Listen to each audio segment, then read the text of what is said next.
সকল প্রশংসার মালিক কে? সকল ক্ষমতার উৎস কে? কেউ যেটা পারে না পারে কে? কেউ যেটা দেয় না দেয় কে? কেউ যেটা দেখে না দেখে কে? সে আল্লাহর জন্য আওয়াজ করে আমরা পড়ছি আলহামদুলিল্লাহ। সবাই পড়ি রব্বানা লাকাল হামদ হামদান কাসীরান তাইয়িবান মুবারাকান ফীহি ইয়া রাব্বি লাকাল হামদু কামা ইয়ানবাগি লিজালালি ওয়াজহিকা ওয়া আযীমি সুলতানিকা লাকাল হামদু বিল ঈমান লাকাল হামদু বিল ইসলাম লাকাল হামদু বিল কোরআন। আমরা প্রশংসা করলাম কার? সব সময় সব জায়গায় প্রশংসা করব কার? খাওয়ার সময়, ঘুমানোর সময়, ধাক্কাধাক্কি করার সময়। ধাক্কাধাক্কি আমরা খুব পছন্দ করি না? আমাদের হিউজ পপুলেশন, বিশাল জনসংখ্যা। বিষ্ণু ঈসা ইসলাম বলেছেন তাজাওয়াজু আল ওয়াদুদ আল ওয়ালুদ, রূপবতী গুণবতী যেই মেয়েকে দেখলে তোমার মায়া লাগে, ভালো লাগে, এমন মেয়ে দেখে বিয়ে করো। আর যেই মেয়ের সন্তান ধারণ ক্ষমতার শক্তি বেশি, এরকম মেয়ে দেখে বিয়ে করো, কারণ কিয়ামতের দিন আমি আমার উম্মতের আধিক্যতার কারণে গর্ব করব। এজন্য জনসংখ্যা কোনো সমস্যা নয়, তার প্রমাণ চায়না, ঠিক কিনা? চায়নায় জনসংখ্যা আমাদের চেয়ে বেশি না কম? কিন্তু তাদেরকে আমাদের মতো এত মাথা ব্যথা? এর কারণ জনসংখ্যাকে তারা জনশক্তিতে রূপান্তরিত করেছে, ঠিক কিনা? Population it's not a problem at all, এটা কোনো সমস্যা নয় যদি এই জনসংখ্যাকে আমরা জনশক্তিতে রূপান্তরিত করতে পারি, ঠিক কিনা? গোটা বিশ্বে আমাদের বাংলাদেশের শ্রমিক ভাইয়েরা কাজ করে। It's our pleasure, we are proud of it. আমি প্রায় বলি আমরা দুই ধরনের ফাইটার পেয়েছি, দুই ধরনের যোদ্ধা আমাদের প্রিয় মাতৃভূমিকে হেফাজত করেছে। এক, ফ্রিডম ফাইটার মানে মুক্তিযোদ্ধা, যাদের ত্যাগের কারণে, বুকের তাজা রক্তের কারণে আমরা পেয়েছি এই লাল সবুজের পতাকা, ঠিক কিনা? আরেকটা ফাইটার আছে, তাদের নাম হচ্ছে রেমিটেন্স ফাইটার, মানে রেমিটেন্স যোদ্ধা। আমাদের প্রত্যেকের ঘরে এক দুইজন করে এরকম প্রবাসী আছে না নাই? তারা যদি দেশের বাইরে কোনো জায়গায় সুইপারির কাজও করে, মানে ঝাড়ুদারের কাজও করে, মালয়েশিয়াতে যদি 1000 রিঙ্গিটও যদি সে বেতন পায়, তার 20,000 টাকা আমার বাংলাদেশে ঢুকে। তাদের পাঠানো টাকায় সচল থাকে আমার বাংলাদেশের অর্থনীতি। এজন্য তাদের মর্যাদা আল্লাহর কাছে বেশি না কম? বিশ্বনবী সাল্লাল্লাহু আলাইহি ওয়াসাল্লাম শ্রমজীবী মানুষদেরকে বড় ভালোবাসতেন। শ্রমজীবী মানুষরা তার কাছে আশ্বস্ত পেত, এবং বিষ্ণু ঈসা ইসলাম এর হৃদয়টা তিনি শ্রমজীবীদের জন্য উজাড় করে রাখতেন। সুবহানাল্লাহ পড়েন। আহমদ বড় বিশ্বস্ত, সে কোন বন্ধু বলো বেশি বিশ্বস্ত, সে কোন বন্ধু বলো বড় বিশ্বস্ত, কার কাছে মন খুলে দেয়া যায়, কার কাছে প্রাণ খুলে বলা যায়, হওয়া যায় অতি আশ্বস্ত। তার নাম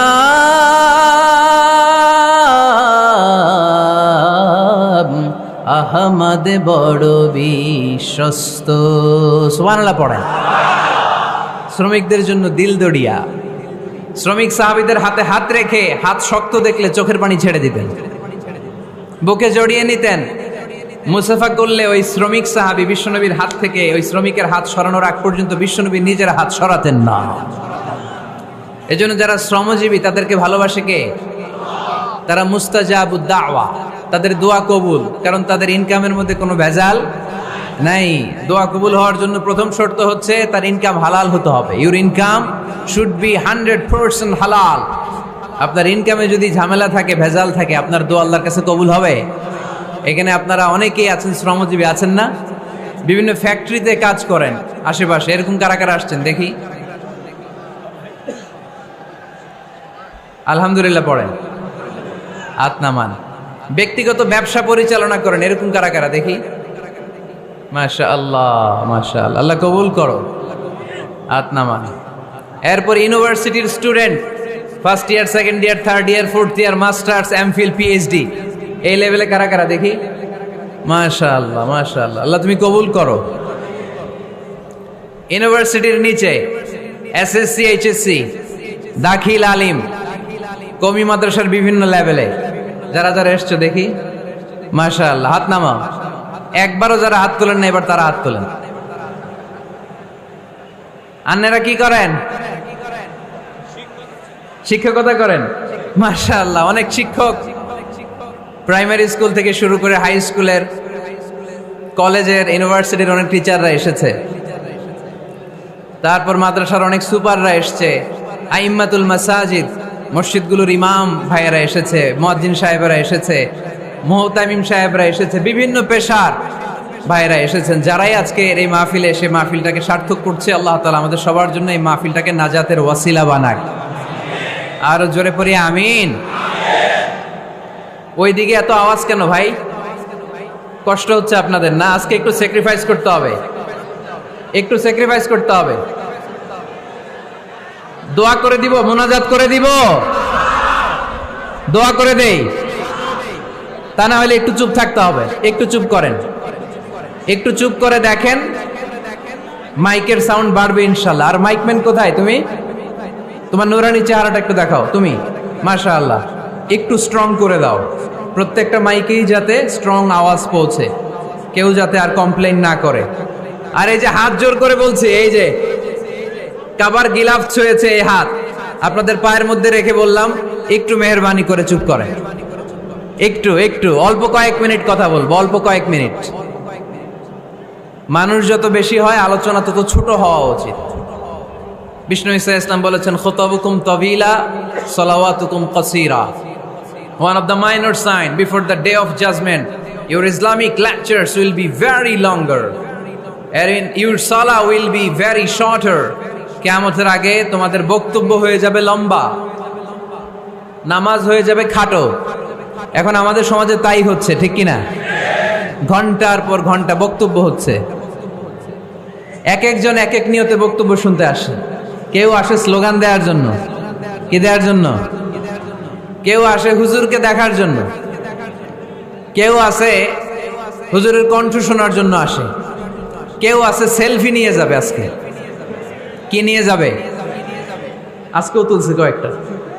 ধাক্কা ধাক্কির মধ্যে কে হুজুর তাকান, তাকাইলে হাতটা এরকম বাঁকা করে রাখে, সেলফি। তো আমরা যেন এগুলো না করি। এই তাফসির মাহফিলের মঞ্চগুলো পবিত্র মঞ্চ, খুবই পবিত্র, এগুলোকে যেন আমরা অপবিত্র করে না তুলি। কিন্তু দুঃখের সাথে লক্ষ্য করা যাচ্ছে এই মঞ্চগুলোকে আমরা হিংসা, বিদ্বেষ, বিষোদ্গার দিয়ে এটাকে নোংরা করে ফেলছি। এক আলেম আরেক আলেমের বিরুদ্ধে বলে স্টেজে বসে, আছে না নাই? একজন আরেকজনের কাফের ফতোয়া দেয়, আছে না নাই? আপনাদের গাজীপুরে আলহামদুলিল্লাহ এগুলো নাই। এটা একটা মহামারী এবং ভয়ঙ্কর অবস্থা। অন্যকে নিয়ে ব্যস্ত থাকা, অন্যকে সময় দেয়া। প্রিয় ভাইরা, স্রষ্টার দেয়া আমাদের জন্য সবচেয়ে দামি বিষয় হচ্ছে, আল্লাহর দেয়া সবচেয়ে দামি গিফট হচ্ছে আমাদের সময়। দামি গিফটের নাম কি? এই সময়টাই আমরা অন্যকে দিয়ে দিই। অন্যকে হিংসা করতে করতে এই দামি সময়গুলো নষ্ট করে ফেলে। এটা ঠিক না? আমারও অনেকে এদেশে কাফের বলে, আছে না নাই? আমি অবাক হয়ে যাই, এই কাফেরের কথা শুনতে এতগুলো আল্লাহর ওলি কি করে আসে? আমার বুঝে আসে না, এই কাফেরের কথা শোনার জন্য এরকম ধাক্কা ধাক্কি হয় কেন? আল্লাহ তুমি হেদায়েত দান করো। আমি শুধু আল্লাহর কাছে সাহায্য চাই আর আপনাদের দোয়া চাই। দোয়া করবেন, বদদোয়া দিবেন না তো আবার। আর কে আমারে কাফের বললো, কে কি ফতোয়া দিল, আই ডোন্ট কেয়ার, ওইদিকে আমি তাকাই না। এর কারণ, পিছনের দিকে তাকানোর সময় আমার নাই। চিল্লা এখন ঠিক কিনা? সিংহ, সিংহ, একটা সিংহ ঘন্টায় ছুটতে পারে 90 কিলোমিটার বেগে। কত কিলোমিটার? একটা হরিণ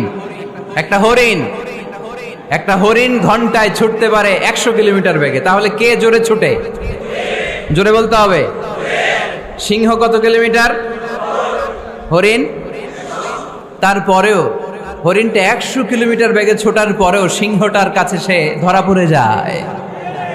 এর কারণ সিংহ যখন ধরার জন্য ছোটে সে শুধু সামনে তাকায়, সে পিছনে তাকায় না। আর হরিণ 100 কিলোমিটার বেগে ছোটার পরেও সে ধরা খেয়ে যাবার ভয়ে বারবার পেছনে তাকায়। আর পিছনে তাকার কারণে ওর গতিটা স্লো হয়ে যায় আর সিংহের হাতে বধ হয়ে যায়। পিছনে তাকাবার সময় আমাদের নাই, চিল্লায় বলো ঠিক কিনা? আমরা অহংকার শিখি নাই, আমরা হিংসা শিখি নাই, আমাদের বুকে আছে বুক ভরা ভালোবাসা। আমি বিএনপি বুঝি না, আওয়ামী লীগ বুঝি না, জাতীয় পার্টি বুঝি না, জামাত ইসলাম বুঝি না, তাবলীগ বুঝি না, পীরের মুরিদ বুঝি না। যারাই পড়েছে লা ইলাহা ইল্লাল্লাহ তার জন্য আমাদের হৃদয়ে জায়গা আছে না নাই? মুসলমান কেন, হিন্দুদের জন্য আমাদের বুকে জায়গা আছে না নাই? হিন্দু ভাই যদি বলে আমি পড়বো আশহাদু আল্লা ইলাহা ইল্লাল্লাহ ওয়া আশহাদু আন্না মুহাম্মাদ রাসূলুল্লাহ, তার জন্য আমাদের দরজা খোলা আছে না নাই? This is the beauty of Islam. এটা ইসলামের সৌন্দর্য, এটা অনেকে বুঝতে চায় না। আল্লাহ আমাদেরকে সহি সমঝ দান করুক, আমরা পড়ি আমিন। হিংসা, বিদ্বেষ, অন্যের পিছু লেগে থাকা, গীবত করা, অন্যকে গালিগালাজ করা, অন্যকে কাফের মুশরিক বলে ফতুয়া দিয়ে এই পবিত্র মঞ্চগুলোকে নষ্ট হওয়া থেকে যেন আমরা বিরত থাকতে পারি। আওয়াজ করে পড়তে হবে আমিন। মাল্টিফ্যাবস লিমিটেডের উদ্যোগে কাশিমপুর স্কুল মাঠ, কাশিমপুর তো একটা কারাগার আছে না? কোন দিকে? বায়ে। আচ্ছা আচ্ছা, আলহামদুলিল্লাহ। ওনারা শুনতে পাচ্ছে নাকি? আচ্ছা, আলহামদুলিল্লাহ। মাইক দেয় নাই? 80টা মাইক দিছেন? 80টা? তো যারা অসুস্থ এরা ঘুমাবে কেমনে এখন? আমি প্রায় বলি যে এই তাফসির মাহফিলগুলোর ট্রেডিশন আমাদেরকে পরিবর্তন করে দিতে হবে। বাইরে খুব বেশি মাইকের দরকার নাই, আর দিলেও রাত 11টা 11:30টার পরে আর না, এবং 11:30টার মধ্যে পারলে মাহফিল ক্লোজ করে দেয়া, যাতে করে 12টার মধ্যে যে সবাই ঘুমিয়ে আবার ফজরের নামাজ জামাতে পড়ার দরকার আছে না নাই? জামাতে পড়ার দরকার আছে। এগুলো আমাদের খেয়াল রাখা দরকার। অন্যকে কষ্ট দিয়ে কিছু করা যাবে না। অনেকের পরীক্ষা, অনেক ছেলে মেয়েদের আমি জানি যে ডিসেম্বর জানুয়ারিতে কি থাকে? পরীক্ষা। অনেকে অসুস্থ থাকে। আবার অনেক হিন্দু ভাইরা আছে, তাদেরকে জোর করে আমাদের তাফসির শোনানোর কোনো দরকার নাই। লা ইকরাহা ফিদ্দীন, দিনে জবরদস্তি নাই, বাড়াবাড়ি নাই। This is the beauty of Islam. এটাই ইসলামের সৌন্দর্য। আমরা ইসলামের সৌন্দর্যকে প্রকাশ করব। আমরা ন্যারো মাইন্ডেড হব না। আমাদের নবী কি ন্যারো মাইন্ডেড ছিলেন না ব্রড মাইন্ডেড ছিলেন? আমরাও ব্রড মাইন্ডেড হব। রাজি আছেন তো সবাই? আল্লাহ তুমি তৌফিক দাও। শুকরিয়া, আমাকে রেখেছেন প্রধান আলোচক। আমার আগে কথা বলেছে হাফেজ মাওলানা মুফতি সাইফুজ্জামান ভাই, কথা বলেছেন মাওলানা মুফতি মাসুম বিন সিরাজ ভাই, কথা বলেছেন মাওলানা কারি আব্দুল হাই মোহাম্মদ সাইফুল্লাহ আল হুসাইনি। আমার আগেই যিনি কথা বলেছেন, চমৎকার আলোচনা করে, ঠিক কিনা? ডক্টর আব্দুল্লাহ জাহাঙ্গীর আলাইহি রাহমা, ওনার সুযোগ্য ছাত্র, যেমন শিক্ষক তেমন ছাত্র। বাপকা বেটা সিপাহী কা ঘোড়া কুছ না হতো থোড়া থোড়া। ডক্টর আব্দুল্লাহ জাহাঙ্গীরের থোড়া থোড়া পেলেই আমাদের সাইফুল্লাহ ভাইয়ের জীবনটাকে উজালা করে দিবে কে? অসাধারণ আলোচনা করে। জুমার মিম্বারে বসে বসে কন্টেম্পোরারি ইস্যু নিয়ে কথা বলে। This should be the uppermost quality of a খতিব। একজন খতিবের কোয়ালিটি তো এমন হবে, সমাজে কন্টেম্পোরারি এখন কি যাচ্ছে এগুলো নিয়ে কথা বলা। মুসলিম উম্মায় আমাদের কি ক্রাইসিস, আমাদের কি সংকট, এই সংকট থেকে উত্তরণের উপায় কি, এগুলো জুমার মিম্বার থেকে ঘোষণা আসার দরকার আছে না নেই? আমাদের আব্দুল হাই মাহমুদ সাইফুল্লাহ ভাই এই কন্টেম্পোরারি বিষয়গুলো নিয়ে কথা বলে। আমরা তার জন্য দোয়া করি, আমার ভাই যেন আরো চমৎকার কথা আমাদেরকে উপহার দিতে পারে। আল্লাহ তুমি তৌফিক দাও। প্রধান অতিথি আলহাজ মহিউদ্দিন ফারুকি, চেয়ারম্যান মাল্টিফ্যাবস লিমিটেড। ভাই আপনি, আপনার বাবা, উনি সিঙ্গাপুরে আছে না? অনেক অসুস্থ, ভাইজান দোয়া চেয়েছে। আমরা ওনার জন্য দোয়া করি, আল্লাহ যেন ওনাকে তাড়াতাড়ি সুস্থ করে দেয়।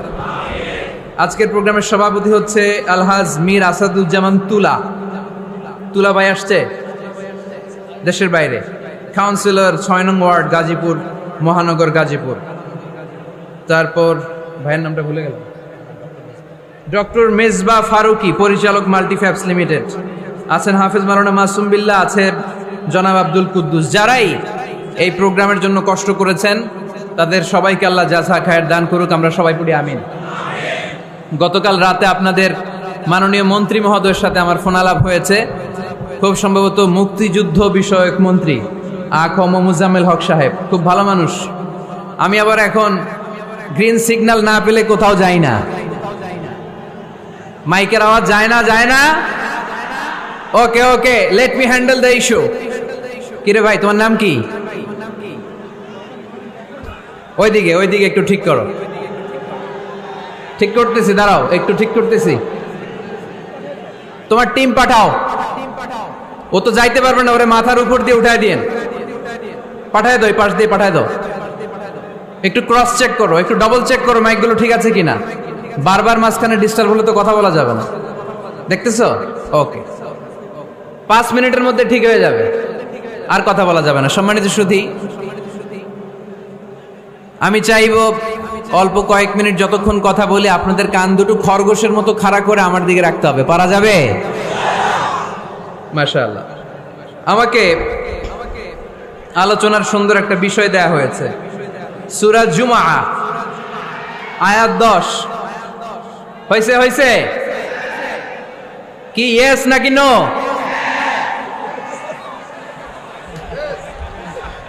মাশাআল্লাহ, এই তো সুন্দর। ঠিক আছে, ইয়েস হলে এবার থামো। তোমাদের কি ইয়েস নাকি নো? হ্যাঁ, ইয়েস, মাশাআল্লাহ। ঠিক আছে, বস। হয় নাই? এই ওদেরটা ইয়েস করে দাও। করছো? করে দাও।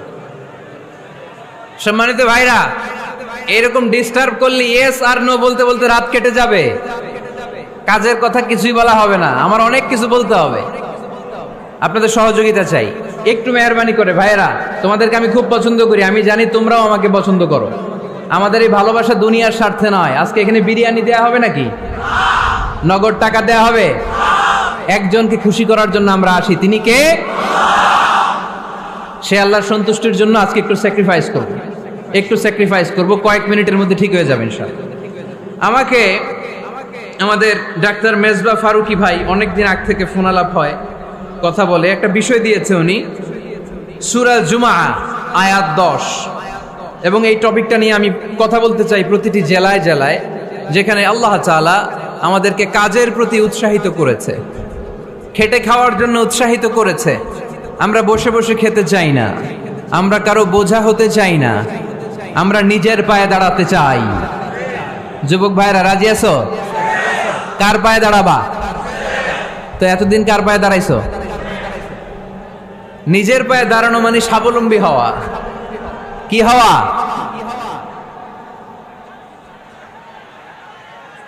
কান বাজনা হয়, মাইকের সমস্যা শুনছেন? লাফায় জিকির করে, ওইখানে মাইকের সমস্যা শুনছেন? আমাদের কোরআনের তাফসির গুলোতে মাইকের সমস্যা, এগুলো করো না, আগে থেকে ঠিক রাখো। আর এখন তো মৌসুমের শুরু, তুমি 3-4 মাস সার্ভিস দেওয়ার পরে মার্চ এপ্রিলে এরকম হইতে পারে, ঠিক কিনা? বছরের শুরুতেই যদি এরকম হয় তাহলে তো সর্বনাশ। আর মাইকম্যান ঠিক করতেছে, বারবার আমার বা ওর দৃষ্টি আকর্ষণ করা যাবে না, একটু চুপ থাকতে হবে। তো আমরা নিজের পায়ে দাঁড়াতে চাই। কার পায়ে? আমরা স্বাবলম্বী হতে চাই। কি হতে চাই? কাজ করার অনেক সুযোগ আছে। Just you have to generate new ideas, priceless ideas, you have to generate this. আপনাকে নতুন নতুন আইডিয়া দিতে হবে। নতুন নতুন আইডিয়া দিলেই আপনি মার্কেটে হিট করে ফেলবেন। আজকে সব গোমর ফাঁস করে দিয়ে গেলাম। কোটিপতি আর মিলিয়নিয়ার, বিলিয়নিয়ার হালাল পন্থায় যারা হতে চাও, your job is just produce new idea. নতুন নতুন কি লাগবে? আইডিয়া লাগবে। আইডিয়ার অনেক দাম। এই যে কিছুদিন আগে উবার নামে একটা কোম্পানির নাম শুনেছো তোমরা? কি নাম? গাজীপুরে চলে, শুধু শহরে না, ঢাকায়। আমি ওদের ব্যাপারে একটা রিপোর্ট পড়ে অবাক হয়েছি। এই উবারের কোনো পুঁজিপাতি কিছু নাই, ওদের কিছু অফিস আর স্টাফ, মানুষের গাড়ি দিয়ে ওরা ব্যবসা করে। মানে কইয়ের তেল দিয়ে কি ভাজে? কই ভাজে। এটাও বুঝেন আপনারা? কইয়ের তেল দিয়ে কই ভাজা। ওরা just they launch a company and they set up some staff. Company আছে, স্টাফ আছে, আর একটা মোবাইল অ্যাপস আছে। এই মোবাইল অ্যাপসের মধ্য দিয়ে where you intend to go, কোথায় যেতে চান লিখবেন, কোন জায়গা থেকে যেতে চান লিখবেন, গাড়ি এসে হাজির। আপনি টাকা পে করে দিবেন, ওই টাকার একটা পার্সেন্টেজ ওই কোম্পানির মধ্যে চলে যাবে। What an idea! সারা বিশ্বে এখন শুরু হয়েছে। আমেরিকার সান ফ্রান্সিসকো একটা স্টেট আছে, সেখান থেকে তারা এই উবারের কার্যক্রম শুরু করেছে। 775টা শহরে উবারের এই অপারেশন কার্যক্রম চালু হয়েছে। 63টা দেশে ওদের সেন্টার আছে। আমাদের ঢাকাতেও আছে না নাই? আমি অবাক হলাম, 2018 সালে ওদের প্রফিট, ওদের রেভিনিউ হচ্ছে 11.27 billion US dollar, 11.27 billion dollar. Could you imagine that? আপনি কি কল্পনা করতে পারেন? বসে বসে অন্যের গাড়ি দিয়ে, অন্যের মাল সামান দিয়ে, অন্যকে খাটিয়ে কোটি কোটি টাকার ব্যবসা। তারপরে এই যে আমাদের প্রত্যেকের একটা অ্যাকাউন্ট আছে এক জায়গায়, কি নাম? কি বুক? কি বুক? সবাই জানেন? হুজুর আপনারও আছে? মাশাআল্লাহ। এই যে ফেসবুকের জন্য আমরা খেটে যাচ্ছি, দিন নাই রাত নাই, আমরা যে স্ক্রলিং করছি, লাইক দিচ্ছি, শেয়ার দিচ্ছি, we all are the staff of Facebook. আমরা সবাই ফেসবুকের এমপ্লয়ি, কাজ করে যাচ্ছি। Just idea. এই আইডিয়া দেওয়ার কারণে কোটি কোটি বিলিয়ন ডলারের ওর মালিক বানায় দিছে কে? এজন্য নতুন নতুন আইডিয়ার দরকার আছে না নাই? আমাদের বাংলাদেশের ছেলেদের ভালো আইডিয়া আছে, তার প্রমাণ ওরা বানাইছে উবার, আমরা বানাইছি পাঠাও। আমরা বানাইছি কি? পাঠাওয়ে চড়ছেন কারা কারা দেখি? ওরে আল্লাহ, all are the smart guys. মাশাআল্লাহ, হাত নামান। পাঠাও তো উবারের চেয়ে আরো দুর্দান্ত আইডিয়া। প্রাইভেট কার যেতে পারে না জ্যামের মাঝখানে, কিন্তু পাঠাও হচ্ছে মোটরসাইকেল রাইড, চিপাচাপা দিয়ে চলে যায়। আছে না নাই? তো এরপরে নতুন কি আসবে, এই দায়িত্বটা তোমার মাথা থেকে বের করতে হবে। এন্টারপ্রেনারশিপ, নতুন করে উদ্যোগী হতে হবে। এই ভাইয়ের মতো বিলিয়নিয়ার হতে চাও, মিলিয়নিয়ার হতে চাও, you have to generate new ideas. নতুন নতুন আইডিয়াই তোমাকে হালাল পন্থায় বিলিয়নিয়ার বানাতে পারে, ঠিক কি না? আত-তাজির আস-সাদুক আল-আমিন মা'আন নাবিয়্যিন ওয়াস-সিদ্দীকিন ওয়াশ-শুহাদা'i ওয়াস-সালিহিন। আমানতদার, সত্যবাদী ব্যবসায়ী কিয়ামতের দিন নবীদের সাথে, শাহীদদের সাথে, সিদ্দীকিনদের সাথে, সৎ কর্মশীল ব্যক্তিদের সাথে দাঁড়িয়ে যাবে। চিৎকার করে পড়েন সুবহানাল্লাহ। এজন্য নতুন নতুন যত আইডিয়া আছে এগুলো আমাদের মাথা থেকে বের করতে হবে, তাহলেই আমাদের ব্যবসায় বরকত দিবে কে? সম্মানিত সুধী, তাই বলছিলাম আমরা নিজের পায়ে দাঁড়াতে চাই, আমরা কিছু করে দেখাতে চাই, আমরা স্বাবলম্বী হতে চাই। পরিশ্রম করতে হবে, পরিশ্রমের কোনো বিকল্প নেই। There is no alternative way to struggle. Struggle তোমাকে করতেই হবে। কেউ তোমার জন্য স্পেস তৈরি করে দিবে না। এই পৃথিবীতে কেউ কাউকে জায়গা দেয় না, এই পৃথিবীতে এসে জায়গা করে নিতে হয়। চিৎকার দিয়ে বলো ঠিক কিনা? হুঙ্কার দিয়ে পৃথিবীবাসীকে জানিয়ে দিতে হয় আমি এসেছি। মায়ের পেট থেকে যখন আমরা বেরোই, আমরা কি বলি? ওয়াও ওয়াও বলে নিজের অস্তিত্বের জানান দেই যে আমি এসেছি, এই পৃথিবীতে আমি জায়গা করে নিতে এসেছি। Life is not a bed of roses. এই পৃথিবী ফুলের বিছানো সজ্জা নয়। এখানে কষ্ট করতে হবে, পরিশ্রম করতে হবে, ঘাম ঝরাতে হবে। পরিশ্রমের ঘামে যে লোনা পানি থাকে, ওই লোনা পানিতে জন্ম নেয় সফলতার বীজ। এজন্য পরিশ্রম করতে হবে। সব নবীরা পরিশ্রমী ছিলেন, সব নবীরা কাজ করেছেন।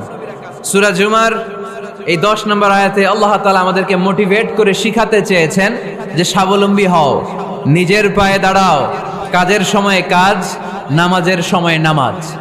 আজকে এই স্লোগানটা এই মাহফিলের শুরুতে, মাঝখানে, শেষে বারবার বলে আমরা মুখস্থ করে নিয়ে যাব। কাজের সময়, সবাই বলেন নাই তো? সবাই বললে তো এই প্যান্ডেল কাঁপতে শুরু করবে। কাজের সময় এইভাবে আওয়াজ করতে হবে, পারা যাবে? নামাজের সময়, কাজের সময়, নামাজের সময়, সিনেমা দেখার সময় দেখা যাবে? না। কাজের সময়, নামাজের সময়, এটা মনে থাকবে, মুখস্থ করা যাবে তো? আল্লাহ রাব্বুল ইজ্জা সূরাতুল জুমার 10 নম্বর আয়াতে মূলত আমাদেরকে এই মেসেজটাই দিতে চেয়েছেন। কাজের সময় কাজ, নামাজের সময়। ফাইযা قضيت الصلاة فانتشروا في الأرض وابتغوا من فضل الله واذكروا الله كثيرا لعلكم تفلحون سبحان الله পড়েন। আল্লাহ বললেন যখন তোমাদের নামাজ শেষ হয়ে যায়, ফাইদা কুদিয়াতিস সালাত, যখন সালাত শেষ হয়ে যায়, ফান্তাশিরু ফিল আরদি, জমিনে ছড়িয়ে পড়ো, ওয়াবতাগু মিন ফাদলিল্লাহ, আল্লাহর দেয়া ফজল তালাশ করো, রিজিক তালাশ করো, ওয়াযকুরুল্লাহা কাসীরান, আল্লাহর জিকির বেশি বেশি করো, লাআল্লাকুম তুফলিহুন, তোমাদেরকে সফল বানায়া দিবে কে? সিস্টেমটা খেয়াল করেন। ফাইদা কুদিয়াতিস সালাহ, যখন সালাত শেষ, ফান্তাশিরু ফিল আরদ, when you are done with your salah, spread out to your workplace, তোমার কাজের জায়গায় চলে যাও। নাকি মসজিদে বসে থাকবেন? নামাজ শেষে কি করতে হবে? কাজের জায়গায় চলে যেতে হবে। এটা ইসলামের নিয়ম, এটা বিশ্বনবীর সুন্নাহ, এটা আল্লাহর দেয়া পদ্ধতি। ফাইদা কুদিয়াতিস সালাতু, যখন সালাত শেষ হয়ে যাবে, ফান্তাশিরু ফিল আরদ, জমিনে ছড়িয়ে পড়ো, ওয়াবতাগু মিন ফাদলিল্লাহ, আল্লাহর রিজিক তালাশ করো। জমিনের মধ্যে আল্লাহর ফাদাল আছে, রিজিক আছে, এই রিজিকগুলো তালাশ করো। মসজিদে বসে থাকলে এই ফদল বা রিজিক কি পাওয়া যাবে? যাবে না। মসজিদে ঢুকলে রহমত পাওয়া যায়। গাজীপুরের ভাইয়ের আওয়াজ তুলে বলেন, মসজিদে ঢুকলে কি পাওয়া যায়? এজন্য মসজিদে যখন আমরা ঢুকি, কোন পা দিয়ে ঢুকি? ডান পা দিয়ে ঢুকেই আমরা বলি আল্লাহুম্মা ফতাহলি আবওয়াবা রাহমাতিক, O Allah, open for us the door of your mercy, আল্লাহ আমাদের জন্য আপনার সব রহমতের দরজাগুলো খুলে দেন। কারণ মসজিদে ঢুকলেই রহমত দেয় কে? আর মসজিদ থেকে যখন বের হই তখন রহমত নয়, তখন পাওয়া যায় ফদল, যে ফদলের কথা আল্লাহ ইয়াতে বললেন, ওয়াবতাগু মিন ফাদলিল্লাহ, এই ফদল মানে হচ্ছে রিজিক। তাই মসজিদ থেকে যখন বেরোই, কোন পা দিয়ে বেরোই? আর কি দোয়া পড়ি? আওয়াজ করে বলেন, আল্লাহুম্মা ইন্নী আসআলুকা মিন ফাদলিক, মানে হে আল্লাহ, আমি আপনার কাছে আপনার ফদল চাই, রিজিক চাই। দুনিয়ার কেউ রিজিক দিতে পারে না, রিজিক দিতে পারে কে? এই রিজিক আমি আপনার কাছে চাই। আবার আল্লাহ বললেন, হুয়াল্লাযী জাআলা লাকুমুল আরদা যালুলান ফামশু ফি মানাকিবিহা ওয়া কুলু মির রিজকি ওয়া ইলাইহিন নুশুর। তিনি তো এমন সত্য, যিনি তোমাদের জন্য জমিনটারে বানিয়েছেন সাহালাতুল মাসালিক, সহজে হাঁটা যায়, চলা যায়, চারা বীজ রোপণ করা যায়, চাষাবাদ করা যায়। আল্লাহ বললেন, জমিনের আনাচে কানাচে ঘুরে বেড়াও, জমিনের মধ্যে তোমাদের জন্য রিজিক রেখে দিয়েছে কে? এই জমিনের সব জায়গায় রিজিক আছে। আপনি জমিনের পাহাড়ে যাবেন, পাহাড়েও রিজিক আছে। জানেন পাহাড়ে কি চাষ হয়? হ্যাঁ, জুম চাষ হয়। বাংলাদেশের পাহাড়ে জুম চাষ হয়, আর মালয়েশিয়ার পাহাড়গুলোতে সব চাষ হয়। মালয়েশিয়া একটা জায়গা আছে, ক্যামেরুন হাইল্যান্ড, ভাই গেছিলেন নাকি? 6000 ফিট উপরে, ঠান্ডা, প্রচন্ড ঠান্ডা। আমি প্রায় যাই, ওখানকার চা বাগানের স্নিগ্ধ হাওয়া আমাকে টানে খুব, বাতাসটা খুবই ক্লিন, ভাল লাগে। ওই ক্যামেরুন হাইল্যান্ডে 6000 ফিট উপরে ওরা করেছে ফুলের বাগান, ফলের বাগান, চায়ের বাগান, স্ট্রবেরির বাগান, মধুর চাষ করে। আর এই 6000 ফিট উপরে এই ভেজিটেবলস আইটেমগুলো দিয়ে তারা পুরো মালয়েশিয়ার খাদ্যদ্রব্যের যত সংকট, সব সংকট তারা দূরীভূত করেছে। সুবহানাল্লাহ পড়েন। তো ওনারা পাহাড়ের উপর চাষ করে, আর আমরা সমতল জায়গায় চাষ করতে চাই না। চাষাবাদ করতে আমাদের লজ্জা লাগে। কি লাগে? যুবক ভাইয়েরা, কাজে কোনো লজ্জা নেই। কাজে কি নেই? পরিশ্রমে লজ্জা নেই। লজ্জা হচ্ছে অলসতায়, লজ্জা হচ্ছে অকর্মণ্যতায়। আমরা কাজ করে খেতে চাই, পরিশ্রম করে খেতে চাই। রাজি আছো সবাই? এখন অনেকে রুফ গার্ডেনিং করে। রুফ গার্ডেনিং মানে ছাদের, বাসার ছাদের উপরে কি সুন্দর পেঁপে গাছ, আম গাছ। আমি নিজে দেখেছি, নিজেরা খায়, আশেপাশের প্রতিবেশীদের সবাইকে দেয়, বাজারে বিক্রিও করে। নিউ আইডিয়া, রুফ গার্ডেনিং করো। তারপর একসাথে হাঁসের চাষ হয়, পানিতে হাঁসগুলো ভেসে বেড়ায়, আর নিচে মাছের চাষ হয়। এরকম অনেক যুবক আছে যারা এগুলো করে করে স্বাবলম্বী হয়েছে। আমরা এগুলো করতে চাই না, আমাদের লজ্জা লাগে। আমাদের হোটেলের মেসিয়ারি করতে লজ্জা লাগে, ছোট্ট ফুচকার দোকান দিতে আমাদের লজ্জা লাগে, কিন্তু বিশ্বনবীর ছাগল চড়াতে কোনো লজ্জা লাগতো না। কাজে কোনো লজ্জা আছে? লজ্জা কিসে তাইলে? অলসতায়। আওয়াজ করে বলো, লজ্জা কিসে? অলসতা করা যাবে না। অলসতাকে আজকের প্রোগ্রাম থেকে আমরা না বলে দিব। আমরা অলসতাকে বলে দিব নো। অলসতাকে আমরা কি বলবো? নো। আমরা অলস হতে চাই না, আমরা খেটে খেতে চাই, ঘাম ঝরাতে চাই। পরিশ্রমের ঘামের লোনা পানিতে জন্ম নেয় সফলতার বীজ। আমরা সফল হতে চাই, ঠিক কিনা? এজন্য অলসতা করা যাবে না, কাজ করতে হবে। আল্লাহ রাসূল সাল্লাল্লাহু আলাইহি ওয়াসাল্লাম এবং সাহাবারা আমাদেরকে কাজের প্রতি উৎসাহিত করেছেন। সাইয়েদনা ওমর ফারুক রাদিয়াল্লাহু তাআলা আনহু, নাম শুনেছেন? কত নাম্বার খলিফা? সবাই বলেন। 1 নাম্বার খলিফার নাম কি? 2 নাম্বার খলিফার নাম? 3 নাম্বার? 4 নাম্বার? রিদওয়ানুল্লাহি তাআলা আলাইহিম আজমাইন। ওমর ফারুক সাধারণ কোনো সাহাবী ছিলেন না, তিনি এমন সাহাবী ছিলেন, বিশ্বনবী সাল্লাল্লাহু আলাইহি ওয়াসাল্লাম বলেছেন, আমার পরে কোনো নবীও নাই, রাসূলও নাই, তবে আমার পরে যদি কেউ নবী হতো, আমার ওমর নবী হয়ে যেত। বিশ্বনবী বলছেন, লা নবিয়্যা বা'দি ওয়ালা রাসূলা, আমার পরে কোনো নবী নাই, রাসূল নাই। লাউ কানা বা'দি নাবিয়্যুন লাকানা উমর, তবে আমার পরে যদি নবী হওয়ার কোয়ালিটি আমার কোন সাহাবীর মধ্যে থেকে থাকে, আমার ওমরের মধ্যে সেই কোয়ালিটি আছে। প্রভু তুমি বলেছ রাসূল দেবে না, বলনি দেবে না ওমর, বলনি দেবে না হামজা তারি, খালিদ বিজয়ী সমর। প্রভু তুমি বলেছ রাসূল দেবে না, বলনি দেবে না ওমর, বলনি দেবে না হামজা তারিক, খালিদ বিজয়ী সমর। প্রভু তুমি বলেছ রাসূল দেবে না। সুবহানাল্লাহ পড়েন। ওমর ফারুক রাদিয়াল্লাহু তাআলা আনহু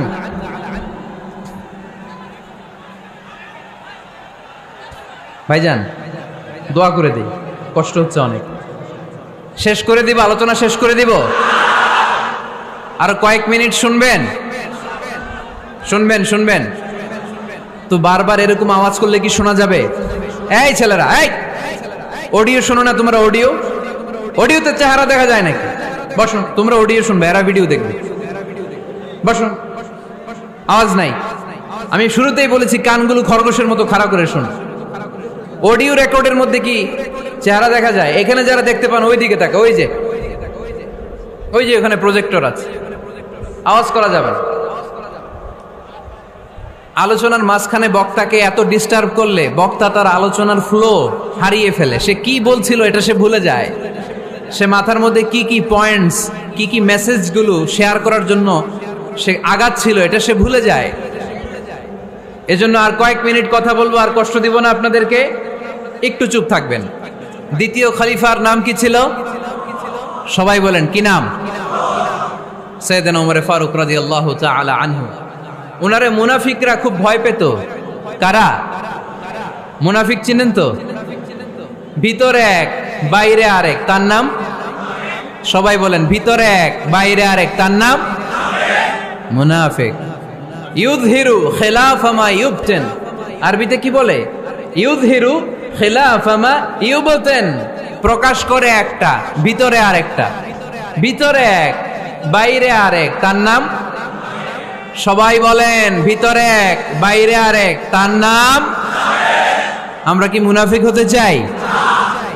এরা যখন যে সুবিধাজনক অবস্থানে থাকে তখন তার সাথে থাকে। ডান দিকে যে বলে আপনি ভালো, আমি আপনার দলের লোক। বায়ে যে বলে আরে না এটা খারাপ, আপনি ভালো, আমি আপনার দলের লোক। এরকম আছে না নাই? যখন যে ক্ষমতায় তখন তারে তেল মারে। যেদিকে বৃষ্টি আর তুফান ওইদিকে ছাতা ধরে। আছে না নাই? বাংলাদেশে একটা গান চলছিল কিছুদিন, শুনতাম, মধু হই হই বিষ হাবাইলা।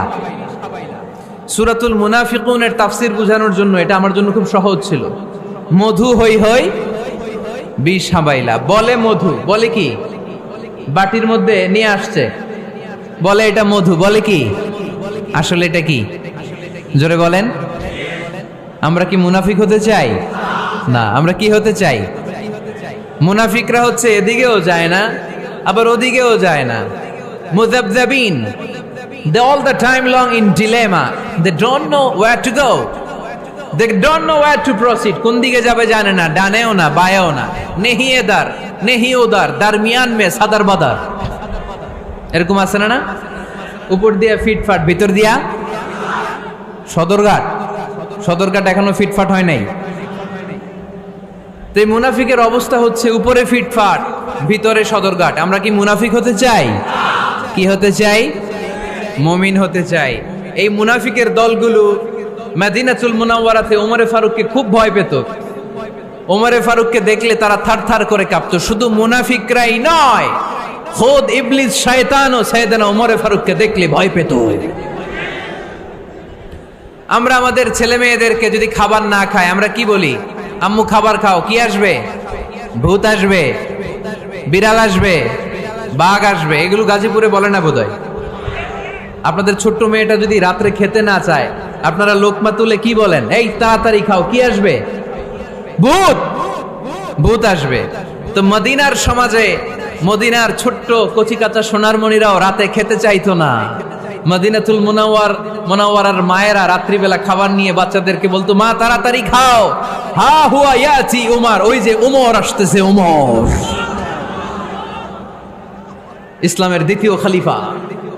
আশাদ্দুহুম ফি আমরিল্লাহি উমর, আল্লাহর জমিনে আল্লাহর দ্বীন বাস্তবায়নের জন্য সবচেয়ে শক্তিশালী ছিল ওমর। চিল্লায় পড়েন সুবহানাল্লাহ। এই ওমরে ফারুক রাদিয়াল্লাহু তাআলা আনহু যে রাস্তা দিয়ে হাঁটতো, শয়তান ওই রাস্তা রেখে দিয়ে অন্য রাস্তা দিয়ে হাঁটতো। মা সালাকা শাইতানু ফাজ্জান সালিকান ইল্লা সালাকা ফাজ্জান গায়রা ফাজ্জিক। বিষ্ণু বলতেন, ওমর, শয়তান তোমারে দেখে এত ভয় পায়, তুমি যে রাস্তা দিয়ে হাঁটো, শয়তান তোমারে দেখলে ওই রাস্তা রেখে দিয়ে অন্য রাস্তা দিয়ে হাঁটে। চিল্লায় পড়েন সুবহানাল্লাহ। এদিকে কি হয়েছে? লোড বেশি হয়ে গেছে। এই এলাকায় কি এটাই সবচেয়ে বড় মাঠ? এর চেয়ে বড় মাঠ আর নাই। কি হয়েছে ওইখানে? কি হয়েছে? ধাক্কা আসছে, ধাক্কা। বসেন না, একটু বসেন না।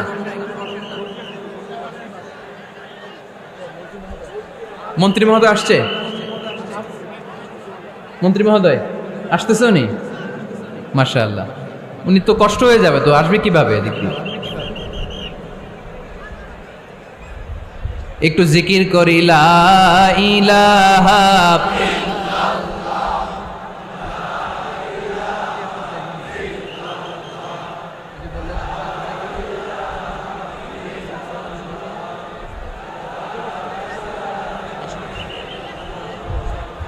লা ইলাহা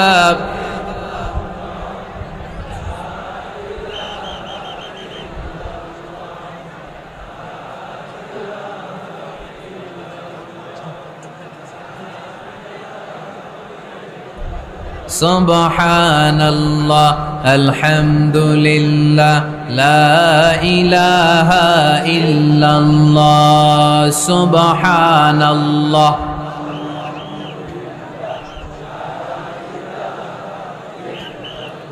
আল্লাহ নামের জিকির করবে যারা, আল্লাহর কাছে প্রিয় তারা। আল্লাহর কাছে প্রিয় যারা, জান্নাতে প্রবেশ করবে তারা। জোরে লা ইলাহা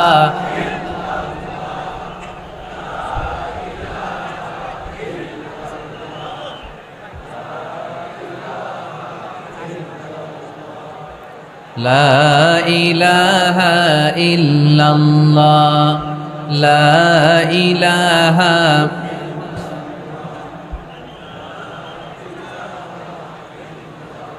লা ইলাহা ইল্লাল্লাহ মুহাম্মাদুর রাসূলুল্লাহ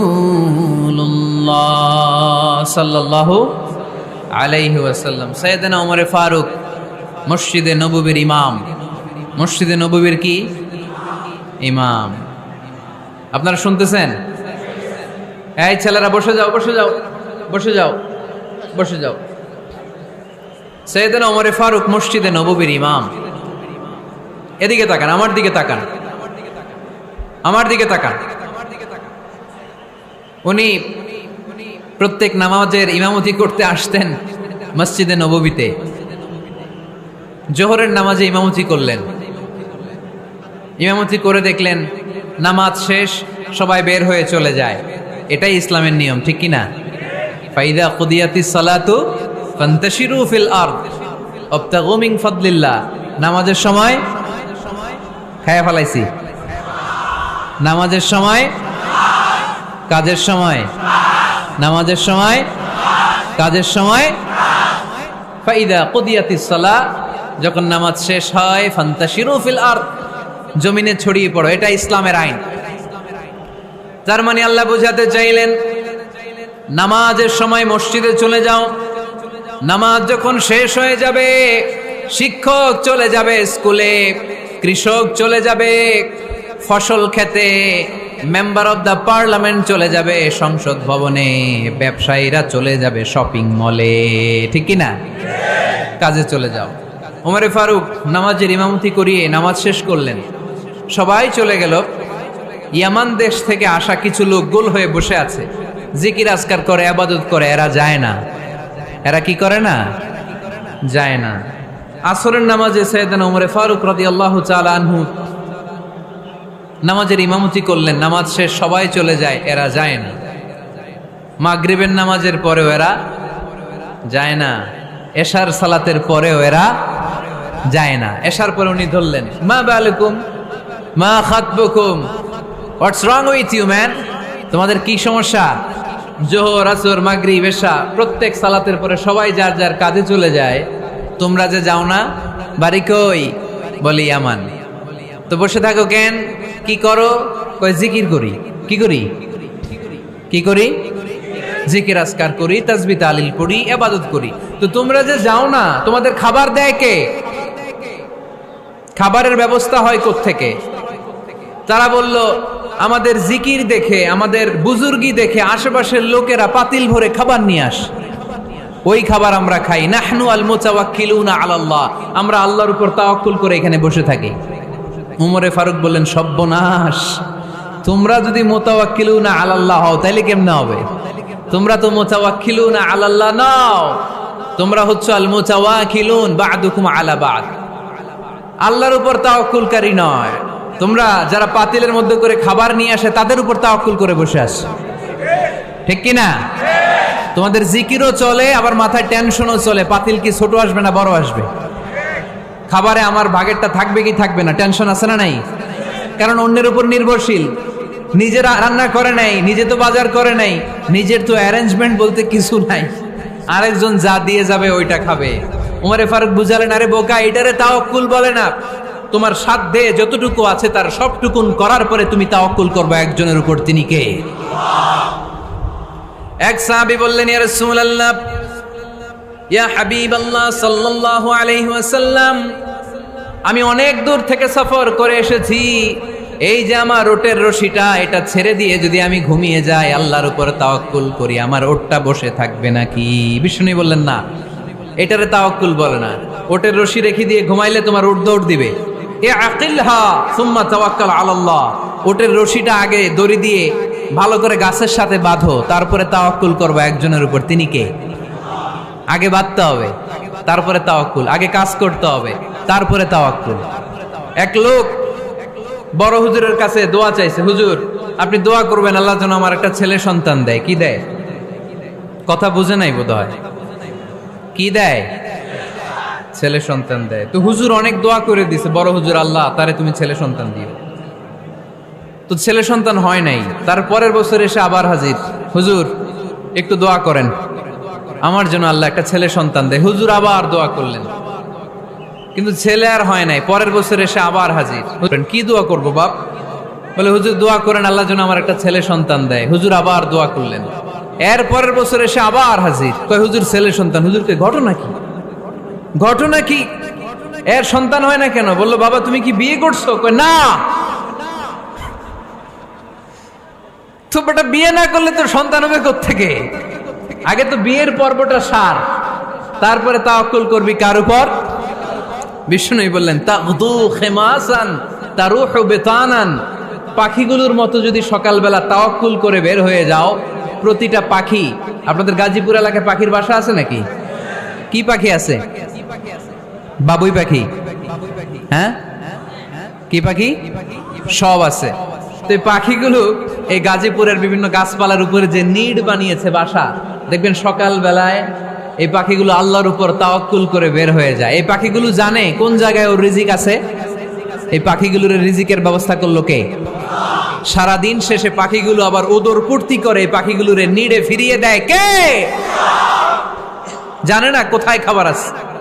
আমাদের ফ্রিজ আছে, ফ্রিজ, ডিপ ফ্রিজ, 7 দিনের বাজার করে ডিপ ফ্রিজের মধ্যে খাবার রেখে দেই। পাখিদের ডিপ ফ্রিজ আছে নাকি? আমাদের টাকা বেশি ঘরের মধ্যে হয়ে গেলে ব্যাংকের মধ্যে অ্যাকাউন্টে ফেলে দিয়ে আসি। পাখিদের কোনো ব্যাংক অ্যাকাউন্ট আছে নাকি? তারুহু তাকদু খিমাসান তারুহু বিতানান, সকালবেলা পাখিগুলো কিচির মিচির আল্লাহর জিকির করে বের হয়ে যায়। বিকেলবেলা প্রতিটা পাখির পেটে খাবার দিয়ে আবার ফিরিয়ে দেয় কে? এটার নাম তাওয়াক্কুল। ওমরে ফারুক বললেন তোমরা যা করছো এটা তাওয়াক্কুল নয়। নামাজের পরে বের হয়ে যাবা, আল্লাহর জমিন যে আবাদ করবা, কৃষি কাজ করবা, ব্যবসা করবা, বাণিজ্য করবা, চাকরি করবা, আবার নামাজের সময় ঘরে আসবা। এর মাধ্যমে তোমার ঘরে যে হালাল রিজিকের ব্যবস্থা আল্লাহ করে দিবে, এটার নাম হলো তাওয়াক্কুল। পড়েন সুবহানাল্লাহ। গোটা জমিনটা আমাদের, গোটা জমিন আমাদের জন্য আল্লাহ দিয়েছেন। যেখানে যাবেন রিজিকের ব্যবস্থা আছে না নাই? আপনাদেরকে শোনাইছি না যে বাংলাদেশের পাহাড়ে কি চাষ হয়? ওখানে জুম রেখেছে আল্লাহ। মালয়েশিয়ার ক্যামেরুন হাইল্যান্ডে আল্লাহ ফলের বাগান, ফুলের বাগান রেখেছে। আবার আপনি সাগরের মধ্যে নামলে রিজিক আছে না নাই? কি আছে? মাছ। সুবহানাল্লাহ কইবেন না? ওয়ালাকাদ কাররামনা বানি আদম ফাহামালনাহুম ফিল বাররি ওয়াল বাহরি ওয়া রাযাকনাহুম মিনাত তাইয়্যিবাত। রব্বুল আলামিন বলেন আমি পুরো বনি আদমকে সম্মানিত করেছি, জলে স্থলে সব জায়গায় মানব জাতিকে বিচরণের সুযোগ করে দিয়েছি। আর মানুষের জন্য আমি আল্লাহ হালাল রিজিকের ব্যবস্থা করেছি। সুবহানাল্লাহ পড়েন। হালাল রিজিকের ব্যবস্থা আল্লাহ করেছেন। এজন্য everyone should be energetic, everyone should be active. আমাদেরকে অ্যাক্টিভ হতে হবে, এনার্জেটিক হতে হবে। শ্রম করে করে, কষ্ট করে করে আমাদেরকে আগাতে হবে। স্রষ্টা আমাদেরকে একটা যুদ্ধে ঠেলে দিয়েছেন, সংগ্রাম করে করে আমাদেরকে বেঁচে থাকতে হয়, ঠিক কিনা? এই জমিনে যখন আমরা এসেছি তখনই আমি সংগ্রাম করেছি। বিশ্বাস করেন, একজন স্বামীর 1 ফোঁটা বীর্যের মধ্যে যদি 20 কোটি শুক্রাণু না থাকে, কয় কোটি? আরো জোরে। 20 কোটি শুক্রাণু যদি না থাকে, 20 কোটি বা 2 কোটি শুক্রাণু যদি না থাকে, তাহলে ওই শুক্রাণু থেকে কোনো মানব সন্তান মায়ের পেটে জন্ম নেয় না। তাহলে চিন্তা করেন, ওই 20 কোটি শুক্রাণুর মধ্যে আমি একটা শুক্রাণু, ঠিক কিনা? এতগুলো শুক্রাণু ডিম্বাণুকে আঘাত করে অ্যাক্টিভ হতে চেয়েছিল। ওই 2 কোটির মধ্যে বাকি সবগুলোরে হারিয়ে চ্যাম্পিয়ন হয়েছিলাম সেদিন মায়ের গর্ভে আমি। চিল্লায় বলো ঠিক কিনা? সেদিন আমার হাত ছিল না, সেদিন আমার পা ছিল না, আমার চোখ ছিল না, আমার রেসপিরেটরি সিস্টেম ছিল না, আমার ব্রেন সচল ছিল না, আমার মামা ছিল না, আমার দাদা ছিল না, আমার গায়ে শক্তি ছিল না। ওই কঠিন পরীক্ষায় যদি 2 কোটি কম্পিটিটরকে আমি হারিয়ে বিজয় লাভ করতে পারি, এই জমিনের বুকেও আমার কেউ হারাতে পারবে না। চিল্লায় বলো ঠিক কিনা? আমরা এসেছি বিশ্বকে জয় করার জন্য, জয় করার জন্য। আবার যখন মায়ের পেট থেকে বের হই তখনও আমাকে সংগ্রাম করে বেরোতে হয়। এইখানে তোমরা আমার ছোট্ট সোনামণিরা সিজারে হইছো কারা কারা? দেখি সিজারে, যে হুজুর আমি সিজারে পৃথিবীতে এসেছি। হাত তোলো। কয়েকজন হাত তুলছে, মাশাআল্লাহ। ঠিক আছে, অসুবিধা নেই, হাত নামাও। এটা একটা প্রাকৃতিক নিয়ম। মায়ের পেট থেকে পৃথিবীতে আমরা এইভাবে আসি, কেউ প্রাকৃতিক পদ্ধতিতে আসি, কেউ সিজারে আসি। যারা সিজারে আসছে তারা এই কষ্টটা সহ্য করে নাই, তাদের অন্য ধরনের স্ট্রাগল পৃথিবীতে আসার পরে। কিন্তু আমরা যারা নর্মাল প্রসেসে এসেছি সেই সময়টার কথা খেয়াল করেন। আমাদের দেহের সাইজ অনেক বড়, আমাদের ওজন অনেক বেশি, কিন্তু আমাদের মায়ের যেই অঙ্গটা দিয়ে আমরা পৃথিবীতে এসেছি ওই জায়গাটা বড় সরু। খুব ছোট্ট একটা জায়গা দিয়ে এই বিশাল দেহ নিয়ে আমাকে সংগ্রাম করে আসতে হয়েছে, ঠিক কিনা? এবং এটা ল্যাবরেটরিক্যালি প্রুভড, সায়েন্টিফিক্যালি অ্যাটাস্টেড যে এটা একজন বাচ্চার জন্য, নবজাতক নিউ বর্ন বেবির জন্য খুবই স্বাস্থ্যকর, খুবই হেলদি। কারণ এই ছোট্ট জায়গাটা দিয়ে, মায়ের ওই ছোট্ট অঙ্গ দিয়ে আমরা যে পৃথিবীতে আসি, আমাদেরকে একটা চাপ সহ্য করতে হয়। ওই চাপের কারণে আমার নাকের ভেতরে, কানের ভেতরে যেই ধরনের দূষিত গ্লিসারিন আছে, পদার্থ আছে, এগুলো সব বের হয়ে যায়। আর এই প্রচন্ড চাপটা আমাদের দেহটাকে কর্ম সহিষ্ণু হয়ে গড়ে তুলতে সাহায্য করে। কোন সুবহানাল্লাহ। নিয়ে আসেন এখানে, নিয়ে আসেন শেষের দিকে। এভিডেভিট নাই, পরে হবে। তাহলে আপনারা দায়িত্ব নিয়ে এভিডেভিট করবেন, শুধু শাহাদা পড়বে আমার হাতে। ঠিক আছে, ফাইন। সেই দিন আমরা স্ট্রাগল করে পৃথিবীর বুকে এসেছিলাম, যেদিন মায়ের পেট থেকে যুদ্ধ করে আমাকে পৃথিবীতে আসতে হয়েছে, ওই দিন আমার কান ছিল? এখনকার মতো কানের শক্তি ছিল? এখন যে হাতে শক্তি, ওই শক্তি ছিল? ওই কঠিন পরিস্থিতিতে যদি আমি সংগ্রাম করে টিকে থাকতে পারি, বর্তমান সময়ে আমাদেরকে কেউ আটকায় রাখতে পারবে না, পারবে না। ইন্নাকা কাদিহুন ইলা রাব্বিকা কাদহান ফামুলাকি। আল্লাহ বললেন, ও বনি আদম, তোমাকে কষ্ট করতে করতে আমার কাছে আসতে হবে। আবার আল্লাহ বললেন, লাকাদ খালাকনাল ইনসানা ফি কাবাদ। আমি বনি আদমকে, দুনিয়ার সবগুলো মানুষকে কর্মসহিষ্ণু করে তৈরি করেছি। সুবহানাল্লাহ বলেন। কর্মসহিষ্ণু, আমাদের এক একজন মানুষ যে আমরা কতটা কষ্ট আর ধৈর্য সহ্য করতে পারি আপনি কল্পনাও করতে পারবেন না। নর্মাল প্রসেসে আমাদের মা যেদিন আমাদেরকে ডেলিভারি দিয়েছিলেন, তখন আমাদের মা 57 ইউনিট প্লাস। সুস্থ মানুষ ব্যথা সহ্য করতে পারে 45 ইউনিট। কত ইউনিট? কিন্তু আমাদের মা যেদিন আমাদেরকে দুনিয়ার বুকে এনেছিলেন, সেদিন আমার মা, আপনার মা ব্যথা সহ্য করেছিল 57 ইউনিট প্লাস, 57 ইউনিটেরও বেশি। এই ব্যথাটা সাধারণ কোনো ব্যথা নয়।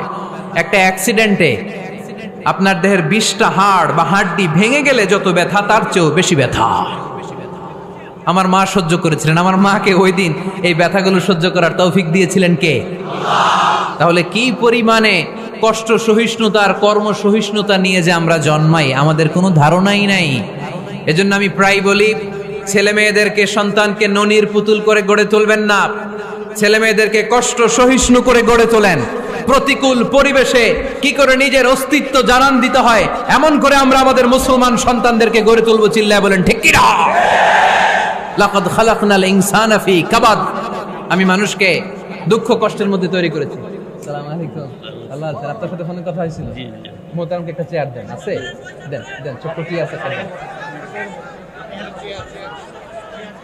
আলহামদুলিল্লাহ, আপনাদের এলাকার, আপনাদের মা ও মাটির সন্তান, গণমানুষের নেতা, মুক্তিযুদ্ধ বিষয়ক মন্ত্রণালয়ের মাননীয় মন্ত্রী মহোদয় আখম মুজাম্মেল হক সাহেব ইতিমধ্যে আমাদের মাঝখানে এসে উপস্থিত হয়েছেন। আমরা সবাই পড়ি আলহামদুলিল্লাহ। গত রাতে ওনার সাথে ফোনে কথা হয়েছে, তো আমি ভাবিনি যে এত ব্যস্ততার মধ্য দিয়ে উনি চলে আসবেন। আপনাদের কাজেই ব্যস্ত থাকতে হয়। আমরা আসলে অনেকে জানি না যে এমপি মন্ত্রীরা কতটা ব্যস্ত থাকে। জনপ্রতিনিধিরা আপনাদের নানা কাজে, নানা জায়গায় ব্যস্ত থাকতে হয়, বিভিন্ন মিটিং।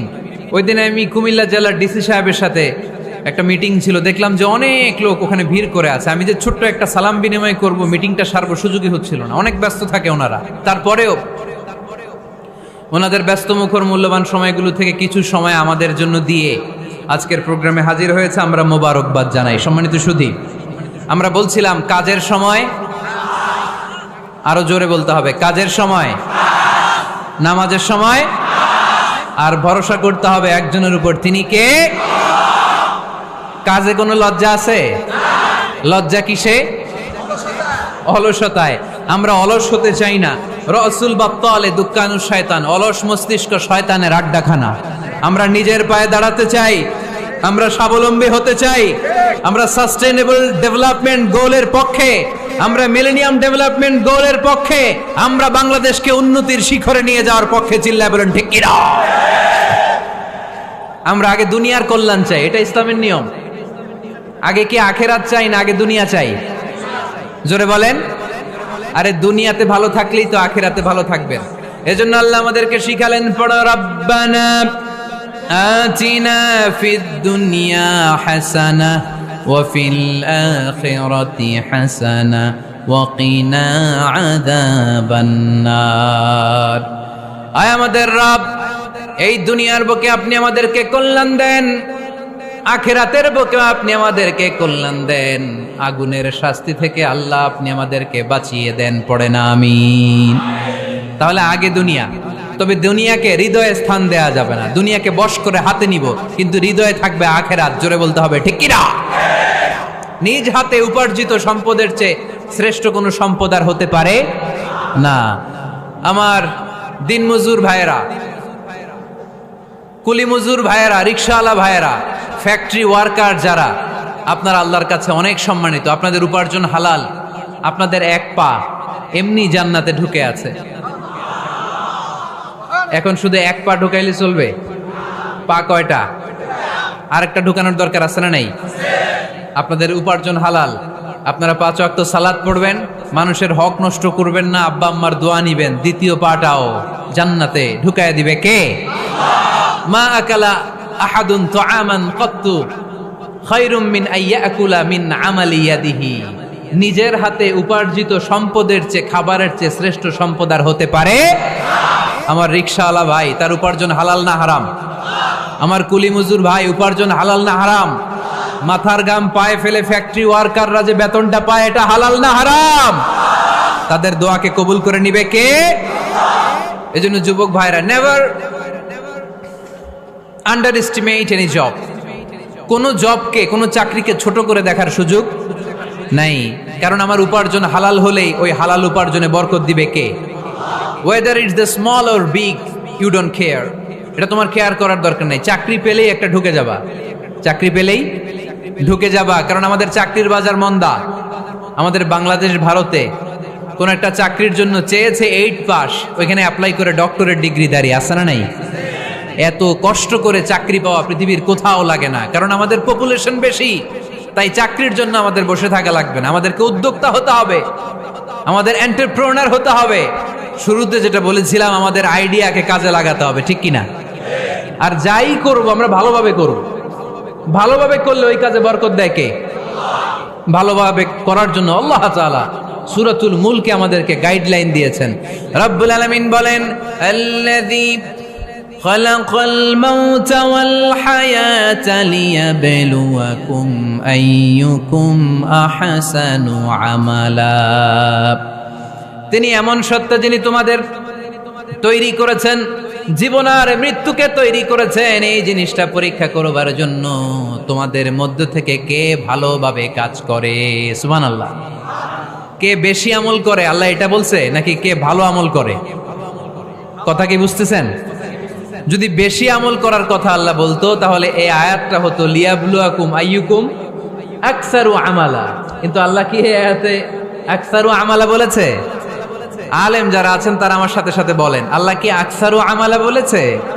আল্লাহ কি বলেছে? লিয়াবলুয়াকুম আইয়ুকুম আহসানু আমালা। কে ভালো করে কাজ করে, উইথ প্রফেশনালিজম। আপনি যেটাই করেন না কেন, আপনাকে প্রফেশনালিজমের সাথে করতে হবে, তাহলে ওই কাজে বরকত দিবে কে? ছোট হোক বড় হোক, এটা কোনো সমস্যা? যাই করি না কেন কিভাবে করব? ভালোভাবে। আওয়াজ করে বলেন, কিভাবে করব? যে কোনো কাজ করো না ভাই, যে কোনো কাজ করো, তা যেন হয় সবার চেয়ে সবচেয়ে সুন্দর। যে কোনো কাজ করো না ভাই, যে কোনো কাজ করো, তা যেন হয় সবার চেয়ে সবচেয়ে সুন্দর। হোক না সেটা পড়া লেখা, রঙের ভাষায় ছবি আঁকা, হোক না সেটা পড়া লেখা, রঙের ভাষায় ছবি আঁকা, হোক না সেটা সামান্য কাজ কিংবা মহত্তর, তা যেন হয় সবার চেয়ে সবচেয়ে সুন্দর। যে কোনো কাজ করো না ভাই, যে কোনো কাজ করো, তা যেন হয় সবার চেয়ে সবচেয়ে সুন্দর। চিৎকার করে বলতে হবে, ঠিক কিনা? যাই করি না কেন সেটা যেন সবচেয়ে সুন্দর হয়। You have to make the best out of you, you have to try your level best. তোমার সাধ্যের যতটুকু আছে তার সবটুকু করতে হবে, বাকি বরকত তার কল্যাণ আমাদেরকে দান করবে কে? বিষ্ণু ইসলাম কখনো অলসতাকে উৎসাহিত করেন নাই, ভিক্ষাবৃত্তিকে উৎসাহিত করেন নাই, তিনি পরিশ্রমকে অ্যাপ্রিসিয়েট করেছেন। এক সাহাবী রাদিয়াল্লাহু তাআলা আনহু এসে বললেন, ইয়া রাসূলুল্লাহ, আমাকে কিছু দান করেন, আ'তিনি শাইআন। বিষ্ণু বললেন, তুমি ভিক্ষা করো, তোমার ঘরে কিছু নাই? সাহাবী বললেন, লা ইয়া রাসূলুল্লাহ, কিছু নাই। বিষ্ণু ইসলাম আবার প্রশ্ন করলেন, কিছুই নাই? সে বলল, হ্যাঁ আছে। কি আছে? একটা জামা আছে, জামা, আর আছে একটা পানি খাওয়ার জগ।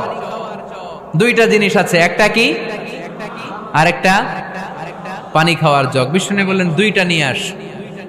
সাহাবী রাদিয়াল্লাহু তাআলা আনহু জামার জগ নিয়ে এসে বিষ্ণু ইসলামের হাতে দিলেন। বিষ্ণুনবী জামার জগটা ধরে বললেন, মাইয়াশতারি হাযাইন, কে আছো আমার সাহাবীদের মধ্যে এই দুইটা জিনিস কিনতে চাও? এক সাহাবী দাঁড়িয়ে বললেন, ইয়া রাসূলুল্লাহ, ইয়া হাবিবাল্লাহ, আনা আশতারি হিমা বিদিরহাম। এই দুইটা জিনিস, একটা জামা, একটা পানি খাওয়ার জগ, আমি 1 দিরহাম দিয়ে কিনে নিতে চাই। পড়েন সুবহানাল্লাহ।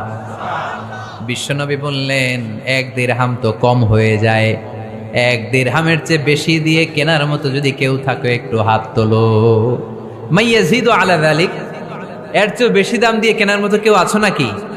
আরেক সাহাবী হাত তুলে বললেন, ইয়া রাসূলুল্লাহ, ইয়া হাবিবাল্লাহ, আশতারিহিমা বিদিরহামাইন, আমি 1 দিরহাম নয়, আপনার সম্মানে 2 দিরহাম দিয়ে জিনিসগুলো কিনে নিতে চাই। 2 দিরহাম।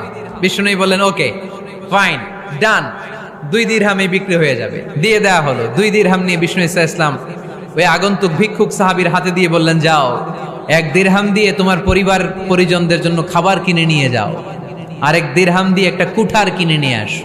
কি কিনে নিয়ে আসো? সবাই বলেন। কুঠার চিনেন আপনারা? কুঠার দিয়ে কি করে? গাছ কাটে। ওই সাহাবী আর 1 দিরহাম দিয়ে একটা কুঠার কিনে নিয়ে আসলেন। বিশ্বনবী সাল্লাল্লাহু আলাইহি ওয়াসাল্লাম নিজ হাতে ওই কুঠারের একটা হাতল লাগাই দিলেন। সুবহানাল্লাহ পড়তে পারলেন না মজা করে? হাতল ছাড়া কুঠার ধরা যায়? ধরা যায় না। বিশ্বনবী কাঠের একটা হাতল লাগাই দিলেন। এই হাতলটা দিয়ে বিশ্বনবী বললেন, try to imagine the attitude of the last messenger Muhammad সাল্লাল্লাহু, he changed the world for the better and made us better creature. তার নাম কি? কি নাম? হি ওয়াজ মুহাম্মদ সাল্লাল্লাহু আলাইহি ওয়াসাল্লাম। Muhammad, mercy upon mankind, teacher of all mankind, Abul Qasim, Ya Habibi, Ya Muhammad, Ya Shafi'i, Ya Muhammad, Khairu Khalqillahi Muhammad, Ya Mustafa, Ya Imam al-Mursalin, Ya Mustafa, Ya Shafi'al alamin. পড়েন সবাই। Ya Mustafa, Ya Imam al-Mursalin, Ya Mustafa, Ya Shafi'al alamin. He taught us to be just and kind, and to feed the poor and hungry, help the wafer and the orphan child, and to not be cruel and miserly. His speech was soft and gentle, like a mother stroking her child. His mercy and compassion were most radiant when his smile was Muhammad sallallahu alayhi wasallam. Muhammad, mercy upon mankind, teacher of all mankind, Abul Qasim, Ya Habibi, Ya Muhammad, Ya Shafi'i, Ya Muhammad, Khairu Khalqillahi Muhammad. পড়েন সবাই। ইয়া মুস্তাফা ইয়া ইমাম আল মুরসালিন ইয়া মুস্তাফা ইয়া শফিআল আলামিন ইয়া মুস্তাফা ইয়া ইমাম আল মুরসালিন ইয়া মুস্তাফা ইয়া শফিআল আলামিন মুহাম্মদ। সুবহানাল্লাহ পড়েন। হি ওয়াজ মুহাম্মদ সাল্লাল্লাহু আলাইহি ওয়াসাল্লাম। বিশ্বনবী নিজ হাতে ওই সাহাবীর কুঠারের ভেতরে একটা হাতল লাগাইয়া দিলেন। ঘটনা মনে আছে নাকি নাশিদ শুনে ভুলে গেছেন? ঘটনা মনে আছে সবার? তিনি হাতল লাগাই দিলেন আর বললেন, যাও, গায়ে শক্তি আছে, তাগড়া যুবক, এই কুঠার নিয়ে জঙ্গলে যাও, জঙ্গলে যে কাঠ কাটো, লাকড়ি বানাও, বাজারে যে বিক্রি করো। লা ইয়াহতাতিবা আহাদুকুম হাজমাতান ফি যাহরিহি খায়রুম মিন আই ইয়াসআলা আহাদান ফায়ুতিয়াহু আও ইয়ামনাহু। যাদের গায়ে জোর আছে, শক্তি আছে, পরিশ্রম করে লাকড়ির বোঝা পিঠে নিয়ে বাজারে বিক্রি করা অনেক ভালো কারো কাছে হাত পাতার চেয়ে। কারণ তুমি হাত পাতলে লোকজন তোমারে দিতেও পারে, নাও দিতে পারে, কিন্তু পরিশ্রম কখনো বৃথা যায় না। What is the moral of the story? রাসূল সাল্লাল্লাহু আলাইহি ওয়াসাল্লামের এই প্রফেটিক স্টোরি থেকে আমাদের শিক্ষা কি? বিশ্বনবী বললেন, যাও, কাঠ কেটে নিয়ে আসো। লা উরিদু আন আরাকা 15 আইয়াম, সামনের 15 দিন আমি যেন আমার চোখ দিয়ে তোমার আমার আশেপাশে ঘুরঘুর করতে না দেখি। সাহাবী চলে গেলেন, কাঠ কাটতে আরম্ভ করলেন, বাজারে বিক্রি করতে আরম্ভ করলেন। 15 দিনের ব্যবধানে 10 দিরহাম নিয়ে বিশ্বনবীর দরবারে ওই সাহাবী হাজির হয়ে গেলেন। 10 দিরহাম নিয়ে হাজির হয়ে গেলেন। এসে বললেন, ইয়া রাসূলুল্লাহ, ইয়া হাবিবাল্লাহ, আমি আর দরিদ্র নাই, আমি আর ভিক্ষা করি না, আমি নিজের পায়ে দাঁড়িয়েছি, আমি স্বাবলম্বী হয়েছি, আমি অন্যান্য খেটে খাওয়া মানুষের মতো এখন উপার্জন করে আমার ফ্যামিলির চাহিদা মিটাই। পড়েন সুবহানাল্লাহ।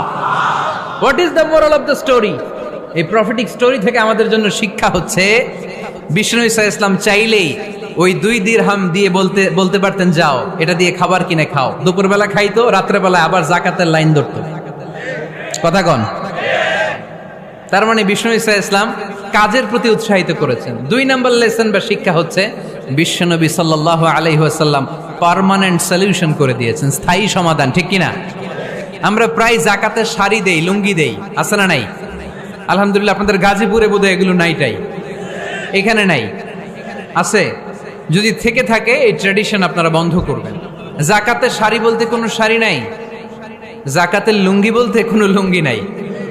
কারণ জাকাতের শাড়ি আর জাকাতের লুঙ্গি যদি আপনি বিতরণ করেন আর সামান্য সয়াবিন তেল আর চাল ডাল যদি আপনি প্যাকেট করে দিয়ে দেন, তাহলে 1 মাস পরে আবার যে সে আরেক জায়গায় জাকাতের লাইনে দাঁড় হয়ে যাবে। চিল্লা এখন, ঠিক কিনা? এজন্য আপনাকে পার্মানেন্ট সলিউশনের ব্যবস্থা করতে হবে। আমি সব জায়গায় বলি যে প্রতিটি জেলার বিজনেস ম্যাগনেট যারা আছেন তারা সবাই মিলে একটা জাকাত ম্যানেজমেন্ট প্ল্যাটফর্ম গড়ে তুলুন। সেখান থেকে এমনভাবে জাকাত দিন যাতে মানুষ স্বাবলম্বী হতে পারে। স্বাবলম্বী বানানোর জন্য, দারিদ্র বিমোচনের জন্য জাকাত এসেছে, জাকাতের শাড়ি লুঙ্গি বিতরণের জন্য নয়।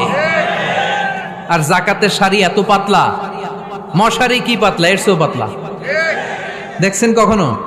এটারে একবার ধোয়ার পরে দ্বিতীয়বার পরা যায় না। একবার ধোয়ার পরে শাড়ির দিকে তাকাইলে শাড়ি আমনের দিকে বেশকি মেরা থাকবো।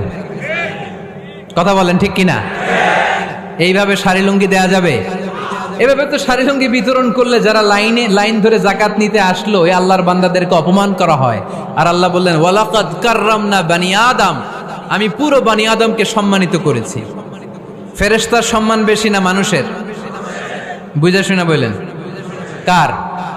তুমি মাটির আদমকে প্রথম সৃষ্টি করিয়া ঘোষণা করিয়া দিলে শ্রেষ্ঠ বলিয়া, তাই তো নূরের ফেরেশতা করে আদমকে সেজদা। সুবহানাল্লাহ পড়েন। তাই তো নূরের ফেরেশতা করে আদমকে সেজদা, সবার চেয়ে সম্মান দিলে মাটির আদমকে। পড়েন, আল্লাহু আল্লাহু তুমি জাল্লে জালালুহু, শেষ করা তো যায় না গে তোমার গুণগান। আল্লাহু আল্লাহু সুবহানাল্লাহ পড়েন। আহা, মানুষের মর্যাদা সবচাইতে বেশি। এজন্য যাকাত যারা নিতে আসে তাদেরকে অপমান করা যাবে না। এর কারণ যাকাত দিয়ে আপনি কোনো করুণা করেননি, বরং ওরা যাকাত নিয়ে আপনাকে এই ফরজ ইবাদত করার সুযোগ করে দিয়ে আপনার প্রতি করুণা করে গিয়েছে। আওয়াজ করে বলেন ঠিক কি না? অনেকে মনে করে আমি যাকাত দিয়ে আমি মনে দয়া করছি, আমি মনে হয় করুণা করছি। আচ্ছা, যারা গরিব ওরা যদি যাকাত না নেয় ওর সমস্যা আছে? নিমুনা যাকাত। কিন্তু আমি যদি বলি দিমুনা, আমার খবর আছে না নাই? আমার জন্য দেয়া ফরজ, ওর জন্য নেয়া ফরজ না। তাই আমি দিয়ে করুণা করিনি, ও আমার কাছ থেকে যাকাত নিয়ে জাহান্নামের আগুন থেকে আমাকে বাঁচিয়ে ও আমাকে দয়া দেখিয়েছে।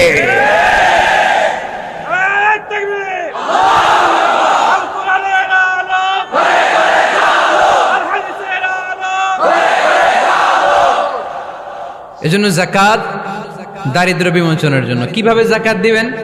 আপনি যাকাতের টাকা দিয়ে খেয়াল করবেন, একটু ক্রস চেক করে নিতে হবে, ডবল চেক করে নিতে হবে। যেই ফ্যামিলিতে যাকাত দিবেন কর্মক্ষম উপার্জনের মতো করতে পারে এরকম ছেলে আছে কিনা, থাকলে ওর একটা অটো রিক্সা কিনে দেন, সিএনজি কিনে দেন। ওই সিএনজি চালিয়ে ওর ফ্যামিলিটা দিব্যি চলে যাবে, ঠিক কিনা? ওর একটা অস্ট্রেলিয়ান গাভী কিনে দেন, ওই গাভীর দুধ বিক্রি করে ফ্যামিলিটা স্বাবলম্বী হয়ে যাবে, ঠিক কিনা? লক্ষ্মীপুরে আমি ওয়াজ করলাম, বললো হুজুর আমরা এভাবে একটা যাকাত ম্যানেজমেন্ট প্ল্যাটফর্ম গড়ে তুলেছি, এখানে আমরা টাকা জমিয়ে জমিয়ে আমাদের এলাকার যে সমস্ত ছেলেগুলো কর্মক্ষম, তাদের ঘরে টাকা পয়সা নাই, আমরা যাকাতের টাকা দিয়ে ওদেরকে প্রবাসী বানিয়ে দেই, বিদেশে পাঠিয়ে দেই। ওর কষ্ট অর্জিত সম্পদ দিয়ে ওর ফ্যামিলি এখন দেদারসে চলছে, কোনো যাকাতের লাইনে যে তারা নিজেদেরকে আর অপমান বোধ করছে না। এইভাবে যাকাত দিতে হবে। দিলটারে একটু খোলেন, হাতটারে একটু খোলেন, তাহলে হৃদয়টারে খুলে দিবে কে? দে যাকাত, দে যাকাত তোরা দে রে যাকাত, দে যাকাত, দে যাকাত তোরা দে রে যাকাত। তোর দিল খুলবে পরে, আগে খুলু খাত। দে যাকাত, দে যাকাত তোরা দে রে যাকাত। পড়েন আমিন। এই যাকাতের মাধ্যমে আমরা আমাদের বাংলাদেশকে স্বাবলম্বী করতে চাই। রাজি আছেন সবাই? সংঘবদ্ধ প্রচেষ্টায় যাকাত আদায় করতে রাজি আছেন? বিশ্বনবী সাল্লাল্লাহু আলাইহি ওয়াসাল্লাম চাইলেই 2 দিরহাম দিয়ে বিদায় করে দিতে পারতেন, কিন্তু বিশ্বনবী সাল্লাল্লাহু আলাইহি ওয়াসাল্লাম তাকে কাজের প্রতি উৎসাহিত করলেন, পার্মানেন্ট সলিউশন দিলেন। এজন্য অলসতার সাথে ইসলামের কোনো সম্পর্ক আছে? আওয়াজ করে বলেন, অলসতার সাথে সম্পর্ক আছে? অলসতাকে যেন আজকে আমরা কি বলে দিছিলাম? ভুলে গেছি? আরো জোরে। অলসতাকে আজকে আমরা নো বলে দিছি, আমরা কর্মক্ষম। আরে অলস তো হয় মুনাফিকেরা, অলস হয় কারা? وَإِذَا قَامُوا إِلَى الصَّلَاةِ قَامُوا كُسَالَى يُرَاءُونَ النَّاسَ وَلَا يَذْكُرُونَ اللَّهَ إِلَّا قَلِيلًا। সুবহানাল্লাহ পড়েন। মুনাফিকরা যখন নামাজে দাঁড়ায় অলস হয়ে দাঁড়ায়, সোজা হয়ে দাঁড়ায় না। মসজিদে নববীর কাতারগুলোর মধ্যে মুমিনদের সাথে যখন মুনাফিকেরা দাঁড়াতো, অলসের মতো দাঁড়াতো, দেয়ালের মধ্যে হেলান দিয়ে দাঁড়াতো। এরকম আছে না অনেকে অলস? কিন্তু আমরা যারা মুমিন, আমরা নামাজে দাঁড়ালে কি আমাদের হৃদয়ে অলসতা আসে, নাকি হৃদয়টা সজীব হয়ে ওঠে? আমাদের হৃদয়কে নামাজে দাঁড়ালে সজীব করে দেয় কে? ইয়াকিদুশ শাইতানু আলা কাফিয়াতি রাসি আহাদিকুম ইদা হুয়া নাম। আমরা যখন রাতে ঘুমোতে যাই, শয়তান আমাদের মাথার পিছনে অলসতার 3টা গিট মারে। কি মারে? এই যে রশি দিয়ে এরকম বাঁধে, যে এটাতে গাজীপুরে আপনারা কি বলেন? গিট্টু। হ্যাঁ, গিট্টু। আচ্ছা, তো শয়তান আমরা যখন ঘুমোতে যাই আমাদের মাথার পেছনে অলসতার 3টা গিট্টু মারে। আমরা যখন ঘুম থেকে উঠে ফাইনিস্তাইকাযা ওয়া যাকারাল্লাহ, ঘুম থেকে ওঠার দোয়া পড়ে আলহামদুলিল্লাহিল্লাযী আহইয়ানা বা'দা মা আমাতানা ওয়া ইলাইহিন নুশুর। আমরা ঘুমালে 3টা গিট্টু মেরে শয়তান একটা মন্ত্র পড়ে দেয়, আলাইসা লাইলুন তাওয়িলুন ফারকুদ। আরে ঘুমা, অনেক লম্বা রাত। আরে ঘুমা, অনেক লম্বা রাত। আরে আরামসে ঘুম মার, অনেক লম্বা রাত। এই মন্ত্র পড়ে 3টা গিট মারে। আমরা যখন ঘুম থেকে উঠে ঘুমের দোয়া পড়ে ফেলি, একটা গিট্টু খুলে দেয় কে? আবার ঘুম থেকে উঠে দোয়া পড়ার পরে ফাইদা তাওয়াদ্দা ইনহাল্লাত উকদা, ওয়াশরুমে ঢুকে ইস্তেনজা করে যখন আমরা ওযু করে ফেলি, অলসতার 2য় গিট্টু খুলে দেয় কে? ফাইন সাল্লাত ইন হাল্লাত উকদা, ওযু করার পরে মুসাল্লা বিছিয়ে যখন নামাজের জন্য দাঁড়িয়ে যায়, অলসতার 3 নাম্বার গিট্টুটাও খুলে দেয় কে? ফাসবাহা নাশীতান তাইয়িবান নাফস, he become enthusiastic, he become very active, he become very energetic. Vishnu ঈসা ইসলাম বললেন তখন সে এনার্জেটিক হয়ে ওঠে, অ্যাক্টিভ হয়ে ওঠে, সজীব।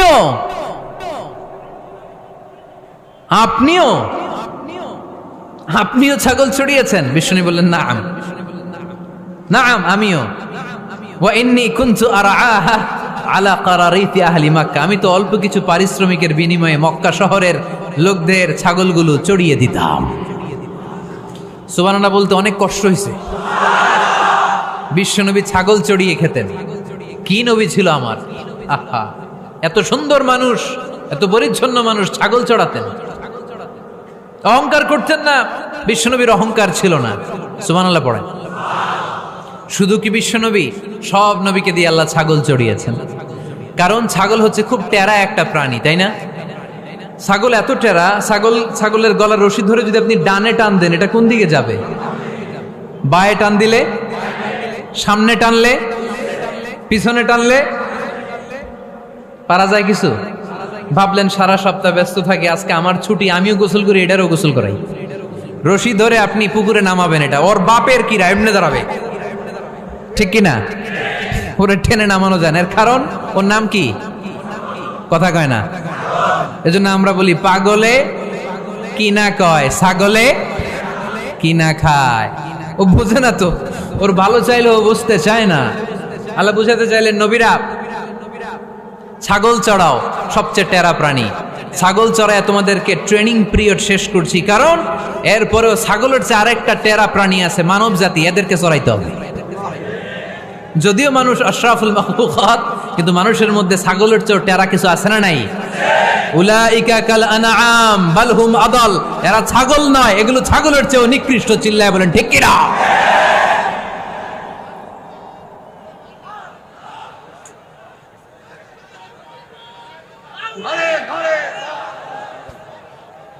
এই এরকম আওয়াজে স্লোগান দিলে চলবে? আওয়াজ করে একজন স্লোগান দাও তো, কোরআনের স্লোগান দাও একজন, আওয়াজ করে।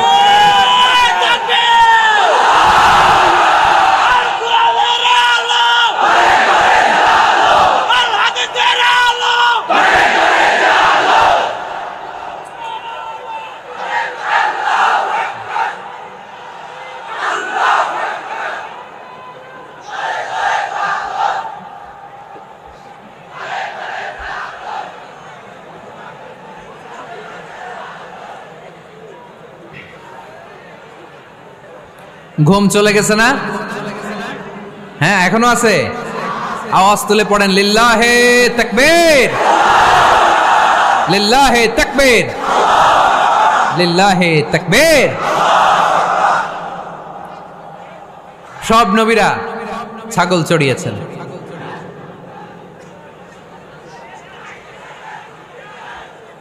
মাশাআল্লাহ, মাশাআল্লাহ, আল্লাহ কবুল করুক। এমন কোন নবী নাই যেই নবী ছাগল চড়ায় নাই। সুবহানাল্লাহ পড়তে হবে। সব নবীরা কাজ করে খেয়েছেন। সাইয়েদনা আদম আলাইহিস সালাম, ইব্রাহিম আলাইহিস সালাম চাষাবাদও করেছেন। সাইয়েদনা মুসা আলাইহিস সালাম চাষ করেছেন। দাউদ আলাইহিস সালাম নিজ হাতে বর্ম বানিয়েছেন, ছুরি বানিয়েছেন। আওয়াজ করে পড়েন সুবহানাল্লাহ। তাহলে কাজে কোনো লজ্জা আছে? লজ্জা কিসে? আর আজকের মাহফিল থেকে অলসতাকে আমরা কি বলে দিয়েছি? কাজের সময়, নামাজের সময় কাজে কোনো লজ্জা নেই। বিষ্ণু ঈসা ইসলাম কাজ করে খেতে বলেছেন। প্রিয় ভাইয়েরা, বেশিরভাগই এখানে ফ্যাক্টরি ওয়ার্কার। আপনারা হাত তুলে আমাকে জানান দিয়েছেন শুরুতে। কর্মজীবী মানুষদেরকে বিশ্বনবী এত ভালোবাসতেন, মেহনতি মানুষদেরকে এত পছন্দ করতেন। বিদায় হজের ভাষণেও বাদ যায়নি মেহনতি মানুষদের কথা। তিনি বলেছেন, খবরদার খারাপ আচরণ করবে না। নিজেরা যা খাবে তাদেরও তা খাওয়াবে, নিজেরা যা পড়বে তাদেরকেও তা পড়াবে। আতুল আজিরা আজরাহু ক্বাবলা আইয়াজিফা আরাকুহু, সুনানে ইবনে মাজার হাদিস। শ্রমিকের ঘাম শুকিয়ে যাওয়ার আগে তার পারিশ্রমিক দিয়ে দাও। আবার বিশ্বনবী বললেন, খবরদার সালাসাতুন আনা খাসমুহুম, কিয়ামতের দিন 3 শ্রেণীর ব্যক্তির বিরুদ্ধে আমি আল্লাহ নিজে মামলা দায়ের করব। এক শ্রেণীর ব্যক্তি হচ্ছে রাজুলুন ইস্তাওফা আজিরান ইস্তাআজারা আজিরান ফাস্তাওফা মিনহু ওয়া লাম ইয়াতি আজরা, যে ব্যক্তি শ্রমিক ভাড়া করে কাজ করালো কিন্তু তার টাকা দেয় নাই, তার পারিশ্রমিক দেয় নাই, আল্লাহ বলেন কিয়ামতের দিন তোর বিরুদ্ধে আমি দাঁড়াবো, I will be against you in the day of judgment. কেউ তোরে কিয়ামতের দিন সাহায্য করে ছুটাতে পারবে না। এজন্য খবরদার, শ্রমিকদের সাথে খারাপ আচরণ করবেন না। আবার শ্রমিক ভাইরাও যারা আছেন, আপনাদের ডিউটি যত ঘন্টা ঠিক তত ঘন্টাই পালন করতে হবে, তা না হলে কিন্তু আপনাদের উপার্জন হালাল হবে না। বিশ্বনবী সাল্লাল্লাহু আলাইহি ইসলামের সাথে বিশ্বনবী সাল্লাল্লাহু আলাইহি ইসলামের কর্মচারীর কি ঘটেছিল এই ঘটনাটা বলেই আজকে আমরা শেষ করব। আওয়াজ করে পড়েন ইনশাআল্লাহ। আমরা অনেকে মাইক পেলে বড় বড় ভাষণ দেই, কাজের মেয়েদের সাথে খারাপ আচরণ করবেন না, শ্রমিকদের অধিকার, নারীদের অধিকার, বড় বড় এরকম বক্তব্য আছে না নাই? বিশ্বনবী শুধু শ্রমিকদের অধিকারের কথা বক্তব্যের মধ্যে সীমাবদ্ধ রাখেন নাই, ওনার ব্যক্তিগত জীবনেও এগুলো পাবেন। বিশ্বনবী সাল্লাল্লাহু আলাইহি সাল্লামের অ্যাপয়েন্ট করা শ্রমিক, ওনার দাস, ওনার কর্মচারী সাহাবীর নাম ছিল আনাস রাদিয়াল্লাহু তাআলা আনহু। কি নাম ছিল? উনি বিশ্বনবীর ব্যাপারে কি কমেন্টস করছে আমরা শুনে আজকের আলোচনার ইতি টানবো। আওয়াজ করে পড়তে হবে ইনশাআল্লাহ। সাধারণত কর্মচারীরা মালিকের বিরুদ্ধে ভালো কথা বলে ইল্লা মাশাআল্লাহ। অনেক মালিক আছে অনেক ভালো, তাদের ব্যাপারে আবার ভালো বলে। সাধারণত কারো ব্যাপারে যদি আপনি তথ্য নিতে চান, আপনি তার ওয়াইফের কাছ থেকে তথ্য নেন, তার কর্মচারীর কাছ থেকে নেন, তার বাড়ির দারোয়ান থেকে নেন, তার ঘরের কাজের মহিলার কাছ থেকে নেন, তার ড্রাইভারের কাছ থেকে নেন, তাহলেই তার ব্যাপারে আসল সব তথ্য বের হয়ে আসবে। দেখুন বিশ্বনবীর কর্মচারী বিশ্বনবীর ব্যাপারে কি বলে। সাহাবীর নাম সবাই বলতে হবে, সাহাবীর নাম রাদিয়াল্লাহু তাআলা আনহু। উনি বললেন বিশ্বনবী যখন মক্কা থেকে মদিনায় হিজরত করলেন, হাজার হাজার মদিনাবাসী বিশ্বনবীর সাথে দেখা করতে গেল। যারাই দেখা করে সবাই বিশ্বনবীর হাতে কিছু না কিছু হাদিয়া দেয়, যারাই দেখা করে হাতে করে বিশ্বনবীর হাতে কিছু না কিছু দিয়ে দেয়। সুবহানাল্লাহ পড়েন। তাহাদাও তাহাব্বু, একে অপরকে হাদিয়া দিবেন, মহব্বত বাড়ায় দিবে কে? হাজব্যান্ড স্ত্রীকে গিফট করবেন, স্ত্রী আবার হাজব্যান্ডকে গিফট করবেন, বন্ধু বন্ধুকে গিফট করবেন, গার্লফ্রেন্ড আবার বয়ফ্রেন্ডের গিফট করতে যায় না, তাহলে ভেজাল আছে না নাই? চেক এন্ড ব্যালেন্স করতে হবে। আমি প্রায় বলি ভালোবাসবেন জায়গা মতো, স্ত্রীকে ভালোবাসলেও সব আছে না নাই? স্ত্রীর সাথে অন্তরঙ্গ সময় কাটালেও সব আছে না নাই? কিন্তু এই সময় যদি শালীর সাথে কাটান ঝামেলা আছে না নাই? ভাবির সাথে কাটালে ভেজাল আছে না নাই? যারাই বিশ্বনবীর সাথে দেখা করে সবাই বিশ্বনবীর হাদিয়া দেয়। সাইয়েদনা আনাস রাদিয়াল্লাহু তাআলা আনহু বর্ণনা করেন, আমার আম্মা যেন দেখা করতে আসলেন আমাকে নিয়ে, আমি ছোট্ট আনাস। আমার আম্মা জান দেখলেন লাম ইউবকি রাজুলুন ওয়া লাম রাআতুন মিনাল আনসার ইল্লা আতহাফাকা বিতুহফাতিন ইয়া রাসূলুল্লাহ। আমার আম্মা এসে বলে, ও রাসূলুল্লাহ, মদিনার যারাই আপনার সাথে দেখা করতে আসলো সবাই এসে আপনারে হাদিয়া দেয়। ওয়া ইন্নী লা আকদিরু আলা মা উতহিফুকা বিহি, ও নবী আমার তো এমন কোনো সাধ্য নাই যে আমি আপনারে হাদিয়া দেব, আমার কাছে কোনো টাকা পয়সা নাই। ছোট্ট ছেলে আনাসরে নিয়ে এসে বলল, ইয়া রাসূলুল্লাহ, মদিনার সব লোকের আপনার সাথে দেখা করে আর হাদিয়া দেয়, আমি গরিব মানুষ, আমি আপনারে কি হাদিয়া দেব গো নবী? আমার তো হাদিয়া দেওয়ার মতো কিচ্ছু নাই। ইল্লা ইবনি হাদা, আমার নাড়ছেরা ধন, আমার কলিজার টুকরা সন্তান এই আনাস ছাড়া আমি আমার কলিজার টুকরা সন্তান আনাস রেই আপনারে হাদিয়া দিয়ে দিলাম। খুদ হাদা ইয়া রাসূলুল্লাহ, আমার সন্তান আনাসকে আপনি নেন। ইয়াখদুমুক মা বাদালাক, সে যদ্দুর পারে আপনারে খেদমত করবে। সাইয়েদনা আনাস বলেন, সেদিন থেকে আমি বিশ্বনবীর খাদেম, কি আর খেদমত করব, নবীর মেসওয়াক এনে দেই, জামা এনে দেই। 10 বছর খেদমত করার পরে বিশ্বনবীর খাদেমের মুখে শুনুন বিশ্বনবী কেমন আচরণ করতেন সাইয়েদনা আনাস রাদিয়াল্লাহু তাআলা আনহুর সাথে। সাইয়েদনা আনাস বলেন, খাদিমতু রাসূলুল্লাহি 10 সিনিন, 10টি বছর আমি আমার বিশ্বনবীর পেয়ারা নবীর খেদমত করলাম। ফামা দারাবানি, একদিনের জন্য বিশ্বনবী আমার গায়ে হাত তোলা নাই, পড়েন সুবহানাল্লাহ। ওমা সাব্বানি, একদিনের জন্য আমার গালি দেয় নাই, বকা দেয় নাই। ওমা আবাসা ফি ওয়াজহি, একদিনের জন্য বিশ্বনবী বিরক্তির চেহারা নিয়ে আমার দিকে তাকায় নাই। ভ্রু কুচকে এরকম আমার দিকে তাকায় নাই। আমরা রেগে গেলে বিরক্ত হলে কি করি? আমাদের ভ্রুগুলো কুচকে যায়। আনাস রাদিয়াল্লাহু তাআলা আনহু বললেন, একদিনের জন্য আমারে পিট্টি দেয়া তো দূরের কথা, আমাকে পিটানি দেয়া তো দূরের কথা, আমাকে মারে নাই, আমাকে গালি দেয় নাই, কোনোদিন আমার দিকে বিরক্তির সাথে তাকায় নাই। ওয়ালা ক্বালা লি লিমা সানাআতা ওয়ালা লিমা লা সানাআতা, কোনোদিন এও বলে নাই আনাস এটা কেন করলা, ওইটা কেন করো নাই। চিৎকার করে পড়েন সুবহানাল্লাহ। এজন্য বিশ্ব নবীর মতো আমাদেরকে আমাদের শ্রমিকদের সাথে, অধীনস্থ কর্মচারীদের সাথে আচরণ করতে হবে। রাজি আছি তো সবাই? এতেকালের আগে বিশ্বনবী সাল্লাল্লাহু আলাইহি সাল্লাম দুইটা কথা বললেন। কয়টা? এক নম্বরে বিষ্ণু ঈসা ইসলাম বললেন আসসালাত, আসসালাত, নামাজ, নামাজ, উম্মতেরা নামাজ, নামাজ ছেড়ে দিও না।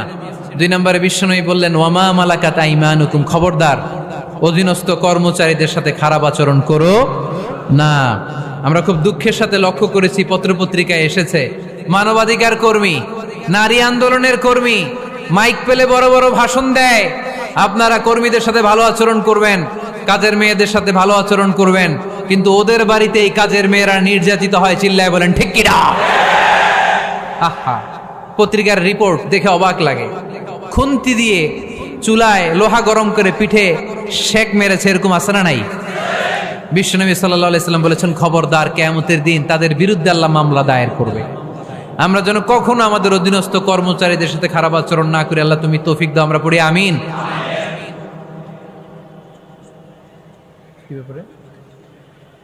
এজন্য শ্রমিক মালিকের সম্পর্ক হচ্ছে চেক এন্ড ব্যালেন্সের সম্পর্ক। যারা শ্রমিক তাদের দায়িত্ব হচ্ছে মালিকের যে হক সেটা আদায় করা, যত ঘন্টা তার সাথে চুক্তি হয়েছে তার পুরোটা আদায় করা। আর মালিকের উচিত অধীনস্থ কর্মচারীদের সাথে ভালো আচরণ করা। আমরা যেন এই চেক এন্ড ব্যালেন্স করতে পারি, আল্লাহ তুমি তৌফিক দাও। যে আয়াত দিয়ে শুরু করেছি ওই আয়াত দিয়ে শেষ করব। আল্লাহ বলেছেন ফাইদা কুদিয়াতিস সালাতু ফান্তাশিরু ফিল আরদ, যখন নামাজ শেষ হয়ে যায় জমিনে ছড়িয়ে পড়ো, রিজিক তালাশ করো। আবার নামাজের সময় হলে মসজিদে চলে আসো। তার মানে কাজের সময়, আওয়াজটা ছোট হয়ে গেল, চিল্লায় বলতে হবে, কাজের সময়, নামাজের সময়। পরিশ্রমে কোনো লজ্জা নেই, লজ্জা হলো আর অলসতাকে আজকের মাহফিল থেকে আমরা সবাই কি বলে দিলাম? মনে থাকবে সবার? সম্মানিত ভাইয়েরা, আপনারা উঠে যাচ্ছেন, কে কে হাত তোলেন তো দেখি।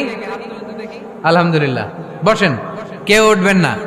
একজন ভাই আজকের এই কাশিমপুর হাই স্কুল মাঠকে সাক্ষী রেখে শাহাদা বাক্য পড়ে মুসলমান হতে চায়। আমরা খুশি না বেজার? আমাদের আমল নামায় সওয়াবও আছে, গুনাহও আছে, কিন্তু এই ভাইটা শাহাদা বাক্য পাঠ করার পর থেকে নিষ্পাপ, তার আমল নামায় কোনো গুনাহ নাই। চিল্লায় বলেন ঠিক কিনা? আমাদের ইসলাম ধর্মে তাকে স্বাগত। আমরা সবাই পড়ি আলহামদুলিল্লাহ। আগের নাম কি ছিল?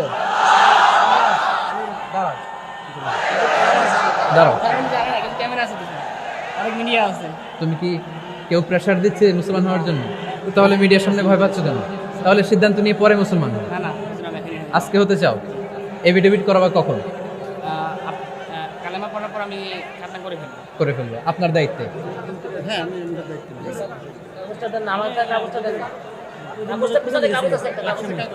কিন্তু ওইখানে তো আপনারা পাই নাই, এটা মানে তার সিবিটি আমার রেস্টুরেন্টে যে জব করতাম আমি, সেখানে একটা সিবি ছিল। সানিরাজ, তার আগের নাম ছিল সানিরাজ, সে আজকে শাহাদা বাক্য পাঠ করতে চায়। সানিরাজ, ইসলাম ধর্মে ঢুকার ব্যাপারে তোমাকে কেউ কি কখনো প্রেশারাইজ করেছে? কেউ প্রেশারাইজ করেছে? হি আনসার্ড অ্যাকচুয়ালি নো, কেউ প্রেশারাইজ করেনি। তুমি কি তোমার নিজে জেনে বুঝে স্বেচ্ছায় কালিমা পড়ে আজকে মুসলমান হতে চাও? আলহামদুলিল্লাহ। আজকের প্রোগ্রামের যারা দায়িত্বশীল, এই ভাইদের দায়িত্বে সে আগামীকাল রাষ্ট্রীয় নিয়ম অনুযায়ী এফিডেভিট করে মুসলমান হিসেবে তার নাম চয়েস করবে। তুমি কি নিজের জন্য কোনো নাম চয়েস করেছো? না আমি তোমাকে একটা নাম সাজেস্ট করবো। আজকে থেকে সানিরাজের নাম হচ্ছে আব্দুল্লাহ।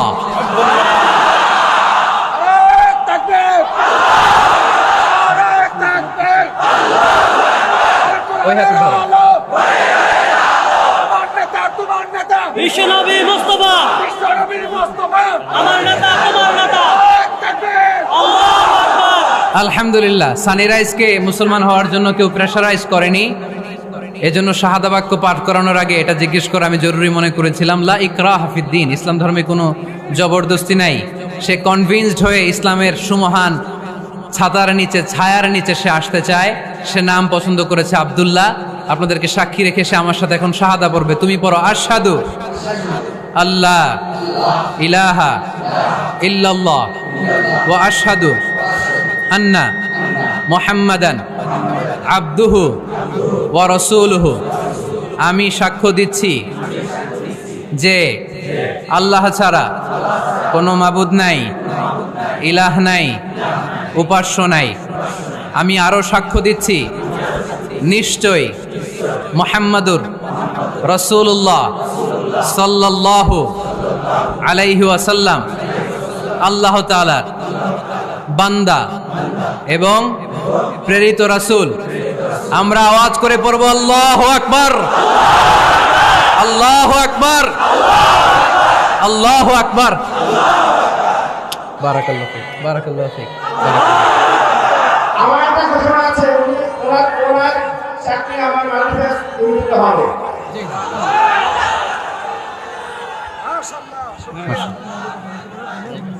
আলহামদুলিল্লাহ, আলহামদুলিল্লাহ। এর চেয়ে বড় সুখবর আর হতে পারে? আজকে আমাদের এই মাহফিলটি সার্থক এবং সফল। আপনাদের উপস্থিতিতে এবং মাননীয় মন্ত্রী মহোদয়ের উপস্থিতিতে, শত শত মিডিয়া কর্মীদের উপস্থিতিতে এই রাজ, সানি রাজ আজকে আব্দুল্লাহ নাম নিয়ে মুসলমানদের কাতারে সামিল হয়েছে। পড়ি আলহামদুলিল্লাহ। আমরা আব্দুল্লাহকে ইসলামে ওয়েলকাম জানাই। আব্দুল্লাহ আস্তে আস্তে ইসলামের বিধিবিধানগুলো মানবে, শুনবে। এবং আমরা যদি একে অপরকে, এই মাহফিলের মঞ্চগুলোকে যদি নষ্ট না করে, কলুষিত না করে, কোরআন সুন্নাহর আলোকে যুবকদেরকে এভাবে মোটিভেট করতে পারি, সানি রাজের মতো অনেক হিন্দু ভাইরা, আপনারা দেখবেন ইউটিউবের অনেক জায়গায় অনেক হিন্দু ভাইরাও আমার পক্ষে কমেন্টস করে, এরকম আছে না নাই? এটা আমার সৌভাগ্য, এটা আমাদের সৌভাগ্য। এভাবে ইসলামকে কাদা ছোড়াছুরিতে না যায় আমরা যদি পজিটিভলি ইসলামের সৌন্দর্য আমাদের হিন্দু ভাইদের কাছে, বৌদ্ধ ভাইদের কাছে, খ্রিস্টান ভাইদের কাছে, নৃগোষ্ঠীদের কাছে তুলে ধরতে পারি, তাহলে তারা অবশ্যই এইভাবে শাহাদা পাঠ করে কালিমা পড়ে মুসলমান হবে। যারা এই প্রোগ্রামে এসেছেন সবাইকে শুকরিয়া জানাই। আমরা সংক্ষিপ্ত দোয়া করে একসাথে বিদায় নিব। কেউ যাব না, আমরা কেউ বিশৃঙ্খলা করব না। শুরুতে যেমনি সুশৃঙ্খল ছিলাম, এভাবে একসাথে আমরা বিদায় নিব। আপনাদের মাননীয় মন্ত্রী মহোদয় 1-2 মিনিট আপনাদের কাছে একটু দোয়া চাইবে। মাননীয় মন্ত্রী মহোদয়ের 2 মিনিট আলোচনার পরে আমরা দোয়া করে একসাথে বিদায় নিব। গাজীপুরের একটি ছেলে উঠতে পারবে না, এখানে বসো, একটি ছেলে উঠবে না।